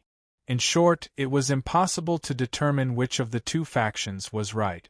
This issue had been debated for many years. As the Long Voyage Alliance continued to build fleets capable of interstellar voyages, everyone put their views into practice. Of course, as the Water Sakura Association continued to transport various kinds of energy sources, more and more people supported Lin Aoshue. For example, this reconnaissance operation was approved by the higher-ups of the alliance through a unanimous vote. Ming Huaji could not object. However, since he wanted to come along, Lin Aoshue had to take him seriously. Elder Ming, you're an authority and a well-known figure. In fact, I'm not afraid to say. Lin Aoshue paused and finally said something shocking. Based on the current scale of the Godly War starring, if we don't continue to expand, the starring will continue to operate for no more than 72 years. This was the first time she had directly answered the question of energy sources in public. She, one who had been silent all this time, spoke up. The exact time is 72 years, 8 months, 9 days, 12 hours, 3 minutes, and 50 seconds later. The energy storage value will reach 0. For a moment, the entire hall was so quiet that everyone could hear their own heartbeat. This time period might not be a concept for outsiders like Ding Meng and the others, but for those who had lived on the starring for a long time, everyone knew what this meant. This meant that the starring's lifespan was less than 72 years. Once the energy source was exhausted, the starring would fall into eternal darkness. The entire Godly War starring would return to the chaotic era of hundreds of years ago. The end was imminent. Chapter 482. Hearing this answer from Lin Aoshue's mouth, Ming Huaji fell silent. This meant that the idea he had been advocating for a long time would not be supported by the upper echelons of the alliance. Starlink itself already had very little energy, so it was even more impossible for it to support interstellar travel and the establishment of colonies. Lin Aoshue then said, "In fact, even if we have enough energy, it's not realistic to establish colonies and achieve interstellar migration." Ming Huaji understood this as well. Interstellar migration was never a simple matter. Many of the bastions in the God's War's starfield had been migrated here many years ago by humans from other starfield. That was the problem. Even a small bastion was enough for people to fight to the death, let alone a green planet in a habitable system. If such a place was really discovered, it would not be just a matter of two families fighting. Instead, it would be a war between two civilizations. It would even escalate to the level of multiple civilizations fighting. That scale of competition would definitely be a long and grand interstellar war. Therefore, the problem returned to the original point: energy. Without enough or even abundant energy, how could you fight with others? He Qian said, "Boss Lin, is our alliance's energy really only enough to last for 70 years? Lin Aoshue's eyes fell on Ming Huaji. "I think Mr. Ming has more authority than me on this question." Ming Huaji nodded with a serious expression. The God's War's starfield is dominated by Starlink, and Starlink's operation mainly depends on the crystal energy converted from silver core stones and the superconducting magnetic field. Although I don't know the specific energy storage value, from a logical deduction, the future of the God's War's starfield is not optimistic. Xing Tianming's attitude also became humble. "Mr. Ming, please enlighten me." Ming Huaji's tone was very depressed. "Let's not talk about crystal energy. It's the basic energy source to maintain all equipment and facilities. The key is that the God's War's starfield is too far away from the main star system. As far as I know, in the past 50 years, it's been very difficult for us to find a natural silver core or within 100 light-years. 100 light-years was an exaggeration, but everyone present understood that 100 light-years was a limit. The Alliance's exploration and transport starships could only operate within this range. It was not that they could not fly out, but if they flew too far, even if they found silver core ore, it would not be worth it. The energy used for space transmission was astronomical. Furthermore, 100 light-years away was far beyond the control of a large fleet. Who could guarantee that the civilizations of other planets were doing the same thing as them? If they encountered each other, the possibility of a fight would be higher. Since natural silver core ores could not be found, the only option was artificial. However, everyone knew that artificial silver core ores were even worse than pirated silver core ores. They could barely be installed on starships, but if they wanted to operate a massive project like Starlink, they would be dreaming. Kuan Ran muttered to himself and said, "Co Lin Elder Ming, if? I'm just saying if, is there a new type of energy that we can use?" Lin Aoshua nodded. "Your hypothesis is very good. What if there is a new type of energy fluctuation whose fluctuation value is 1,000 times that of a pure natural silver core? Do you all think we should use it? If even the fluctuation value was 1,000 times that of a silver core ores, just how powerful was the object that emitted the fluctuation? It was obvious that it was an extremely precious and rare material in the universe. Everyone present was smart, and when they heard Lin Aoshua's example, they immediately understood that this mission was most likely to be to search for such a material. Ding Meng also came to her senses. It was no wonder that the recruitment had been so secretive. They were afraid that the news would be leaked. The Water Cherry Association would not dare to attract the attention of the powerhouses when they were recruiting. If only people like Towering Sky Peak gathered together, they would not be able to get their hands on such a material. If they could not get their hands on such a material, it would cause trouble for the outside world. Lin Aoshua had considered this matter quite thoroughly. However, Lin Aoshua had revealed this information to everyone in this place. She believed that no one present would dare to leak this information. This operation wasn't a big one, as it didn't require too many people or resources. However, it wasn't a small one, either, as it most likely involved Starlink's future. Lin Aoshua once again said to Ming Huaji meaningfully, "Elder Ming, this discovery has actually been made for several years, but we have only decided to take action today. We have also done a lot of analysis and preparation. For this mission, Shiwen will be the overall commander of the operation. I hope Elder Ming can understand." Ming Huaji was still in a state of shock. If the energy source Lin Aoshua mentioned really existed, not only would Lin Aoshua's interstellar voyage plan be realized, but his interstellar migration plan would also be discussed at the conference table of the upper echelons. No problem. Ming Huaji glanced at Shiwen, who had a classical temperament. "I have long heard of Miss Shiwen's name. I never thought that I would be able to work with you one day. It is my honor." Shiwen still had a cold and indifferent expression. "Elder Ming, you are too polite."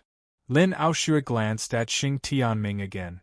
"I believe that all of you have come into contact with exploration work before.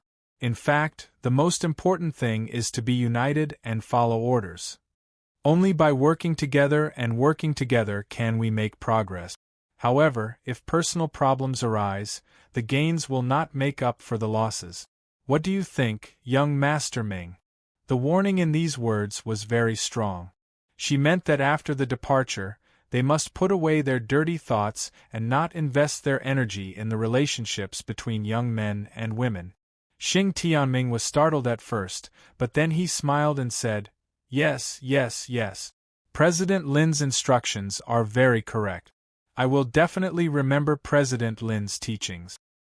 Hearing this, Ding Meng wondered if Lu Qing was also going to participate in this operation. Lu Qing seemed to know what he was thinking and immediately transmitted her telepathic thought. "Apart from the President and Sister Bai, all four of us will be participating in this operation." Ding Meng said, "In that case, more than half of your upper echelons will be participating. It seems that this energy source is very important." Lu Qing said, The President does indeed attach great importance to this operation. Even the three of us do not know the destination. Ding Meng asked, "Which ring are we in right now?" Lu Qing said, "You don't have to guess. We will board the ship directly. We are about to break through the atmosphere. If you don't believe me, you can look outside." Ding Meng heard this and looked outside the window. The transport ship had already left the star ring and was rapidly rising. Outside it was all clouds and white fog. In the pitch-black space, there was nothing but the stars in the distance. However, after the transport ship had flown for a while, a huge starship in space slowly shed its energy camouflage and turned from a transparent state into a solid state. This was the first time Ding Meng had seen such a huge starship. From the outside, it was even larger than the carrier. Lu Qing's telepathic thoughts transmitted over. The sovereign starship is 14,000 meters long, 600 meters tall, and 2,400 meters wide. It is equipped with 6 special weapon systems, 18 conventional weapon systems, 8 defense systems, 48 loading stations, 256 ship berths, and 5,000 machine berths. This scale was not inferior to a small space station. At least, Ding Meng had never seen such a huge starship before. The shape of this starship was also different from the concept of a conventional starship. Its main body was similar to a beetle, and the tail was a separate booster cabin that extended out. The main body extended out balanced wings in 8 different directions. If one looked down from above, the starship was a mutant beetle. If one looked down from the tail, the starship was like a multi-winged pterosaur. If one looked up from the bottom, the starship was like a marlin in the water, and if one looked up from the side, the starship was like a flying bat. This sovereign floated in space like a huge space monster. It was dark and heavy, giving off a mysterious and domineering feeling. Just the design of this outer appearance must have taken a lot of effort from the engineers of the Long Voyage Alliance. Ding Meng also believed that this monster-like starship was by no means comparable to an ordinary starship. It must have many powerful and advanced functions. The transport ship flew into the docking port of the starship, like a fish egg being retrieved into a fish's stomach. It was enough to show the exaggerated scale of this starship. There were only 3 people at the docking port. The person standing on the left side of the connecting cabin was actually Kataga. Kataga greeted him warmly. "Brother Ding, I knew you would come. Come, let me introduce you to the deputy leader of our Long Voyage Alliance, who is also the commander-in-chief of this starship." Ding Meng had already seen a tall middle-aged man standing in the middle. His information was displayed in Xiao AI's database. This man's name was Dong Yi, the deputy leader of the Long Voyage Alliance. He was 85 years old this year, and was the best starship commander in the Long Voyage Alliance and even the entire Alliance. It was said that he had 70 years of interstellar navigation experience, which meant that this person began to deal with starships when he was 15 years old. In terms of flying skills, fleet scheduling, navigation command, and so on, if he dared to claim to be second, no one in the entire Alliance would dare to claim to be first.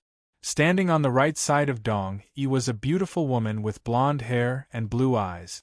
She was tall and wore a neat uniform. She looked very capable and had the temperament of a woman in the workplace. Her name was Catherine, and she was also one of the senior fleet commanders of the Long Voyage Alliance. She was also a data master and served as Dong Yi's assistant. Kataga probably told Dong Yi about Ding Meng in advance. Dong Yi was very polite to him, and was the first to take the initiative to shake hands with him. "Brother Ding, I've heard a lot about you. Today, I finally get to meet you in person. Our Long Voyage Alliance is really fated to meet you. We're fortunate to be appreciated by you and have the honor of going on this interstellar journey with you." He did not dare to be too straightforward. After all, Lin Aoshua had not left yet. However, he spoke tactfully, but the people of the Water Cherry Club could still tell that the Long Voyage Alliance was very lucky to have recruited a talent like Ding Meng. Lin Aoshua, in particular, did not look very good at the moment. Last night in the banquet hall, she had sensed that this young man named Ding Meng was not to be underestimated. He was less than 30 years old, but he had the strength of at least level 7 spirit general, which was the level of an intermediate warlord. She also knew what had happened in the villa area later. She was really surprised that the younger generation would surpass the older generation. The hidden disease that had troubled Lu Qing for 8 years had been cured by Ding Meng. If the Long Voyage Alliance had not recruited this person first, Ding Meng would definitely be a member of the Water Cherry Club. If things went well, it was very likely that Ding Meng would become the son-in-law of the Water Cherry Club. Chapter 483. After successfully boarding the ship, the transport ship returned with Lin Aoshue and the others. Catherine, on the other hand, began to narrate to them. 20 years ago, the Long Voyage Alliance came up with the idea of Supreme. It was designed by many authoritative experts and built in 15 years. The starship is made of nanochromium porcelain and 256 yuan super alloy. It has the most excellent comprehensive starship system in the entire Godly Wars space zone. The starship can sail for up to 100 years on full power. It can open a space-time crack and perform a long-distance space jump, teleporting us to a space zone as far as 1,000 light-years away. Ding Meng noticed that there was a transmission array at the entrance of the passage. This transmission array was similar to a rotating glass door. Once people entered, they would be transmitted to a designated area. It was equivalent to the Chu-Ing transmission system inside the starship. After all, supremacy was too big, and its walking speed was too slow. The transmission array at the docking port directly sent them to the command center. This command center was quite special. It did not exist in the form of a traditional control panel, but was a completely empty metal hall. However, at this moment, an intelligent robot had distributed a pair of low-light glasses to each person. After putting on the glasses, Ding Meng realized that there was something special about this hall. This was a hall full of miniature probes. As long as Dong Yi and Shiwen issued an order through the glasses, the rays of these probes could assemble any image they wanted, including maps, light screens, real scenes, materialized force fields, and so on. This was many times more advanced than the control panel. As soon as Ding Meng and the others came in, all the lights in the hall lit up. The delicate and sweet voice of the Cortex system resounded in the hall. Authorization has been approved. Commander, please transmit the order. Shiwen immediately stepped forward and drew in the air with a small and delicate gilded pen. A magnificent dynamic interstellar map was immediately generated in the hall. The power of this map was not only in its scale and degree of realism, but also in the real-time movement of the entire God's Wars starfield through Shiwen's gestures. For example, on any route, the number of fleets, what direction they were heading, how fast they were moving, and even the logo of the fleet could be seen clearly. For example, in the major areas of the God's Wars starfield, which places were normal space fortresses belonging to Sex, which were chaotic areas where the flames of war were raging, which were underground markets for smuggling. These were all marked with different colors. This was just Sovereign's ordinary reconnaissance system, but it was so powerful that it left everyone dumbfounded. Even Xiao AI couldn't help but exclaim in admiration, even the entire special class fleet on planet Dupay can't compare to this Sovereign. Ding Meng nodded. He had been watching Shiwen's operation. Shiwen held the gilded pen and seemed to write a series of strange symbols on the map. The Cortex system immediately said, "The coordinates, now, for you." At this time, the interstellar map finally changed. The entire God's Wars starfield became a dot of light. This dot of light was contained in a bubble shaped like 2 sausages. Dong Yi explained, "Everyone, this is the space-time wormhole we are about to pass through. The estimated time to pass through is 8 hours, but the time to reach the destination is much longer than that. Therefore, during this time, you can do whatever you want. Supremacy has many functional areas. Please use your low-light glasses to transmit the information. When he said this, almost everyone chose the rest area. The reason was very simple. This kind of interstellar voyage was measured in months. It was impossible for everyone to eat, drink, and play on the starship for a few months. They would definitely seize the time to cultivate. With such a luxurious configuration of the Supreme, the personal rest area would definitely not be bad. In fact, Dong-E had already divided these people into individual rooms. Everyone was teleported to the corresponding cabin. These rooms were no different from the villas on the star ring. Not only were the decorations exquisite, but they also had all the necessary equipment. The rarest thing was that the nourishment cabins provided all kinds of amplification product. Ding Meng looked at the control panel in his glasses.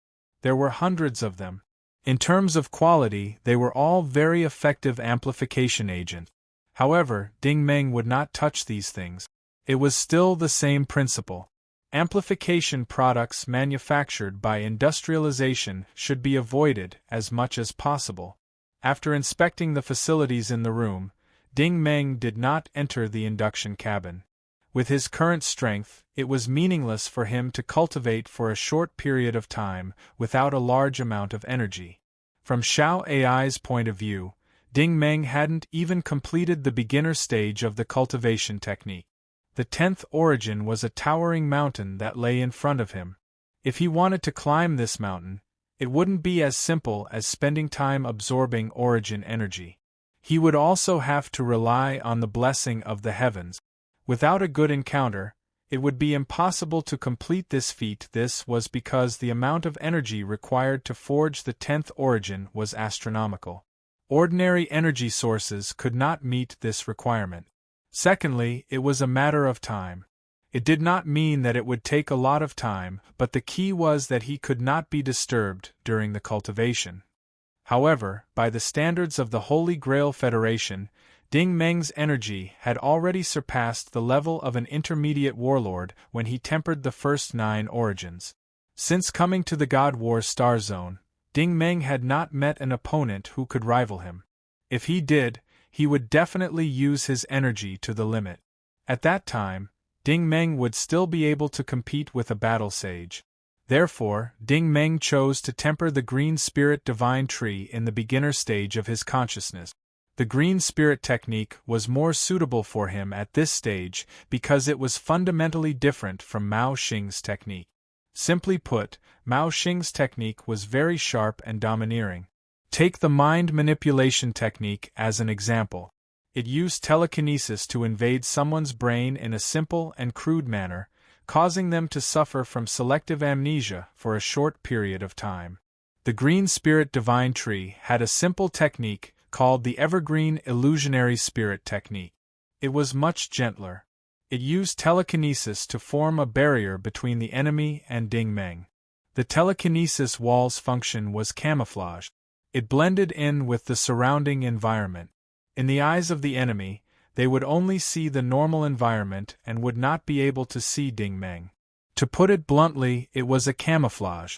Back then, the Second Fleet had not been able to see the true face of the superforest in space because of this principle. Of course, as his telekinesis improved, the camouflage effect, range of camouflage, degree of realism, and strength of shielding would all be completely different. The Evergreen Illusionary Spirit technique used by the super life form was so powerful that it could even block the quantum radars of interstellar fleet.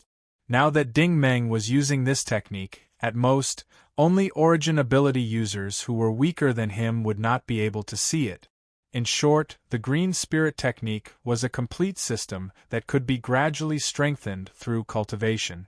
Mao Xing's technique, on the other hand, could not be done. It was more simplistic and had higher requirements. Of course, Ding Meng could not possibly neglect Mao Xing's technique. He practiced both techniques in the beginner stage of his consciousness at the same time. However, it was obviously not realistic for him to be alone in peace. When he sensed that the roots had just materialized into 10 or so tentacles, his low-light glasses immediately flashed. The lenses showed that there were 2 new communication requests. On the Supreme, this kind of communication was an instant transmission of music images. It could only be done with the permission of the person being requested. Ding Meng glanced at the information on the lenses and sighed silently. Xiao AI was also a little unhappy. These women are so troublesome. 2 white pillars of light were generated in the room. A moment later, Jun Ling and Lu Qing appeared beside the sofa at the same time. Why is it you again? Jun Ling did not feel any hostility towards Lu Qing. She always felt that this woman was always pestering Ding Meng, so she did not have much time to ask for advice from Ding Meng. So it's Miss Jun. You and Ding Meng are inseparable. Lu Qing's words had a hint of jealousy in them. The woman of steel had always been one-track-minded. She could not be bothered to pay attention to her. She directly said to Ding Meng, "Do you have any techniques for the green spirit divine tree?" Ding Meng asked curiously, "Why do you say that?" Jun Ling frowned and said, "I just ate my 3 fruits. There are some things I don't understand, so I still have to ask you." Ding Meng suddenly remembered that before she left the Azure Tree Star, Ling Yun had given 3 divine fruits to Jun Ling. The queen was a member of the royal family, so the things she gave must be extraordinary. Could it be that it included the blue spirit spell? "Do you know how to transmit thoughts now?" Ding Meng asked. Jun Ling replied disdainfully, "I already knew. It's a piece of cake." When she said that, Lu Qing was surprised. Could it be that Jun Ling was also a warlock? Lu Qing quietly operated her telekinesis and quietly established a spiritual link. At this moment, Ding Meng and Jun Ling both turned their heads in surprise. Jun Ling was surprised because this was the first time she had seen the magical use of a spiritual link. Ding Meng was surprised because he found that this triangular link actually had an additional function. Not only could the transmission of telepathic thoughts be interconnected, but the 3 of them seemed to be unaffected by the starship's gravity system. They actually floated up lightly. What's going on? Jun Ling curiously found herself floating in the air. Lu Qing smiled. This is also the effect of a spiritual link. Different warlocks and different schools can combine their telekinesis to produce other effects. It's like a chemical reaction. They can also help each other. As she explained, she transmitted information to Jun Ling. Jun Ling almost instantly understood the principle of a spiritual link. In her senses, there seemed to be an invisible telekinesis force field between the 3 of them. With the help of the energy of this force field, they could float. However, when she turned her gaze to Ding Meng, she was not very happy. This was because Ding Meng's telekinesis was obviously much higher than the 2 of them. Ding Meng was also floating in the room, but he was flashing back and forth in the air. Those who did not know would think that this was a light-speed martial art. Lu Qing secretly opened up the link authority. This time, Jun Ling looked at her in a new light. This woman not only taught her spells, but also trusted her. Jun Ling said in surprise, "Sister Lu Qing is actually close to the level of a spirit general." Lu Qing was even more surprised. Miss Jun's psionic power and telekinesis, this is completely universal. Chapter 484.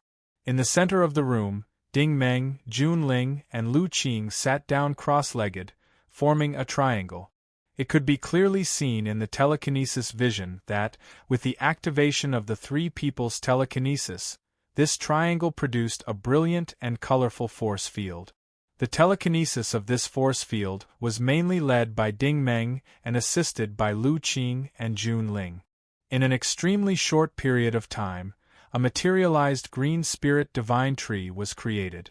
This was the most basic telekinesis model. This was the magical effect of the mind link. It could gather the power of the 3 people and rapidly increase their telekinesis. At the same time, it could also feed back to the 3 people. It could impart the green spirit techniques that Ding Meng had already learned to the other 2 people, while Lu Qing and Jun Ling could also work together to help Ding Meng create the model. The one who benefited the most was Jun Ling, because she was constantly receiving Ding Meng and Lu Qing's technique. Lu Qing's mind link could also help her absorb origin energy. Through this divine tree model, Lu Qing could help Jun Ling expand her telekinesis vision, increasing her absorption efficiency. After Jun Ling consumed the divine fruit, she also gained telekinesis vision. However, this was not the multidimensional vision of the general telekinesis, but the three-dimensional vision of the kinetic telekinesis. It was only a simple length, width, and height, but this was enough. Jun Ling could not see the origin energy stars, but she could feel them by absorbing them herself. Xiao Ai could not help but sigh. Telekinesis really needs to be interconnected in many ways to grow quickly. I still underestimated this mind link. Ding Meng nodded. He now understood this principle. This mind link was the simplest and easiest technique to learn. However, it was not simple because the more one practiced it and the more proficient they were at it, the better the effects would be. For example, with Lu Qing's proficiency level, it could actually induce a model to feed back, interconnect in many ways, and cultivate together in pairs. Of course, Jun Ling's strength was slightly lower. In her current state, it was not suitable for her to accept Ding Meng's help. If Ding Meng helped her expand her horizons, it would be like pulling a seedling to help it grow. As time passed, Ding Meng gradually solidified the roots of the green spirit heavenly tree in his elementary consciousness space. At this moment, a miraculous scene appeared. The shadowy figure by the seaside suddenly turned around. The crystal-clear water droplet actually left his palm and slowly flew towards the heavenly tree. It hung at the top of the heavenly tree, as if it was absorbing the energy of the heavenly tree. Not long after, the water droplet finally began to change. It slowly unfolded like a ray of light, forming an illusory human figure. Ding Meng found it somewhat familiar. When he took a closer look, he realized that it was Big Brother Jing Ming. You! Ding Meng was shocked. What's going on? Hello, Ding Meng. The light shadow actually spoke, and its voice was exactly the same as Jing Ming's. You've evolved? Ding Meng seemed to have realized something. The silhouette nodded. Yes, you evolved me. Ding Meng asked, Did I evolve you? The silhouette said, Not only is there a variety of energy in your body, but it's also very abundant. It's already enough for me to evolve to the first stage. Ding Meng stared at it and said, But why did you evolve into this form? The silhouette said, That's because I've also read part of your memories.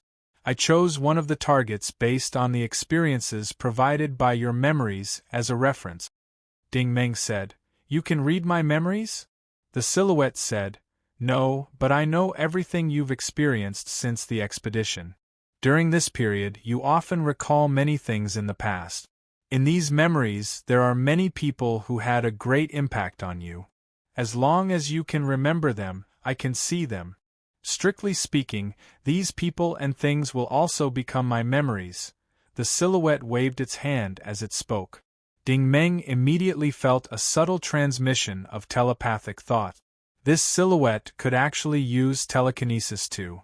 In these telepathic thoughts, many images flashed past Ding Meng's eyes.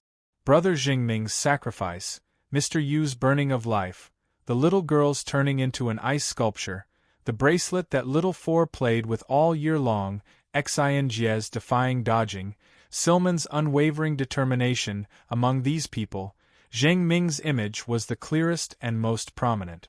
Because Zheng Ming's tragic death had always been a dark cloud in Ding Meng's heart. It had always stimulated him to work harder and reminded him not to forget. The silhouette explained, Because the thing you miss the most is the time when you, Brother Jingming, and Sister One he relied on each other to survive. It occupies your most precious memory. Brother Jingming is also the most important person in your heart, so I chose him as my image. Ding Meng could not help but ask, Why did you choose him? The silhouette said, Because you and your experiences affect me.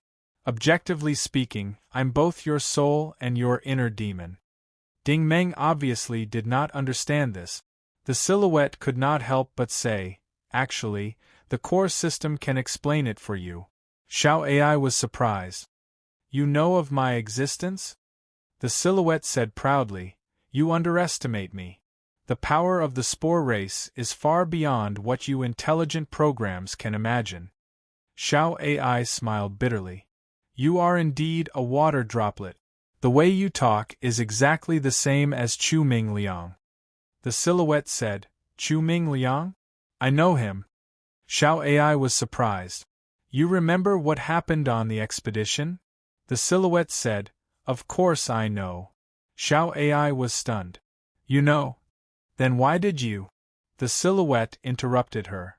I saw it from Ding Meng's memories, but I don't like that form of me. Xiao AI was curious. Why? The silhouette said, It's simple. Because I was greatly influenced by Ding Meng during this period. I was reborn and my life began a new journey. I also want to experience a different life journey like the light bird. The universe is vast and I want to explore it. Ding Meng frowned. What is a soul? What is an inner demon? The silhouette explained. The images, people, and events you've seen above are all part of your mind, the God in your heart, your beliefs, and your pursuits. They have a decisive influence on you, urging you to become stronger, more positive, and more positive. What about an inner demon? Ding Meng asked curiously. What is an inner demon? Do I have an inner demon too? The silhouette said, Of course you do, and there are many of them. Ding Meng asked, Then what is it? The silhouette said, Are you sure you want to see? Ding Meng said, Let me see. Okay. The silhouette was straightforward and transmitted a telepathic message. The images contained in this message were completely different from the previous ones. The first one was the children in the square of the black gold base. They were mercilessly whipped by Sadler's whip, trampled by countless laborers, and fought and killed in the underground mining area. These were all memories that could trigger one's violent emotions. The image changed. What appeared in front of Ding Meng was the living room of a villa in the Flying Star City. Dai Yi's long legs and black stockings swayed in front of his eyes, and he immediately felt a burning sensation in his lower abdomen. The image changed again. This time, he could not see anything, but he could smell a sweet, hurried breath and hear the enchanting moans in the darkness. Other people might not know what was going on, but Ding Meng had experienced it before. This person was definitely Lan Bing. Enough! Ding Meng blushed and hurriedly stopped it. The silhouette said, These are your inner demons. Although you don't think about them often, they still have a deep influence on you. Do you understand now? Ding Meng nodded.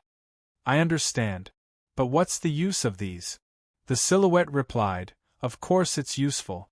It's up to you to decide whether you're inclined towards the positive or the evil path. Not only will it affect you, it will also affect me. I'm currently attached to you, so I'll naturally help you. Ding Meng asked, How can you help me? The silhouette said, Your positive mentality has a great advantage.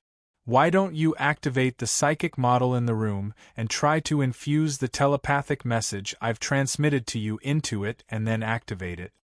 Ding Meng did as he was told. The model of the sacred tree suddenly flashed coldly, as if a human-shaped mirror image of Jing Ming had appeared.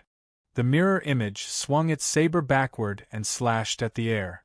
This process was very short, probably less than 0.1 seconds, but it still startled the two beauties beside him. Did something flash just now? Ding Meng was still very sensitive. Lu Qing was confused. I don't think I saw anything. The silhouette continued to explain, I'm still very weak now, so I can only have such a weak effect. Ding Meng said, I understand. This is the effect of the mind. But what about the inner demons? You almost have no inner demons now. The silhouette seemed to know that this effect was not easy to show, so he simply asked directly, You remember Lan Bing, right? Of course Ding Meng remembered. Not only did he remember, but he also had a deep impression of her. The silhouette said, You should have a deep impression of her when she had sex with you, right? Well, Ding Meng was a little embarrassed. I think so. The silhouette said, you don't have to deny it. Even if you want to deny it, you should admit that the feeling was very wonderful, right? Ding Meng said with a sullen face, what exactly are you trying to say? The silhouette said, once you lose your mind, you will do some unreasonable things. For example, this Lu Qing in front of you, you can't wait to hold her down and then violently ravage her. My function is to make her unable to resist at all, and I can also instill some very bad thoughts in her so that she will cooperate with you. Ding Meng's eyelids drooped. I understand. Let's forget about that. The silhouette said, there is one more thing I want to tell you. Before I have the ability to leave you, I will help you strictly according to the instructions of the auxiliary system. As for how I help, it depends on your mind and inner demons. Hearing this, Xiao AI was shocked beyond words. The auxiliary system can command you? The silhouette said, when I was beaten back to my original form, almost all of my memories were wiped away. However, the instructions left behind by Ding Meng's imprint on his forehead were not removed.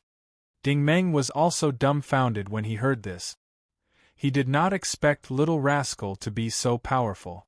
Back then, even when his spiritual body had died, it could still impose such a punishment on the water droplet. The strength of the Mao Xing civilization was really amazing.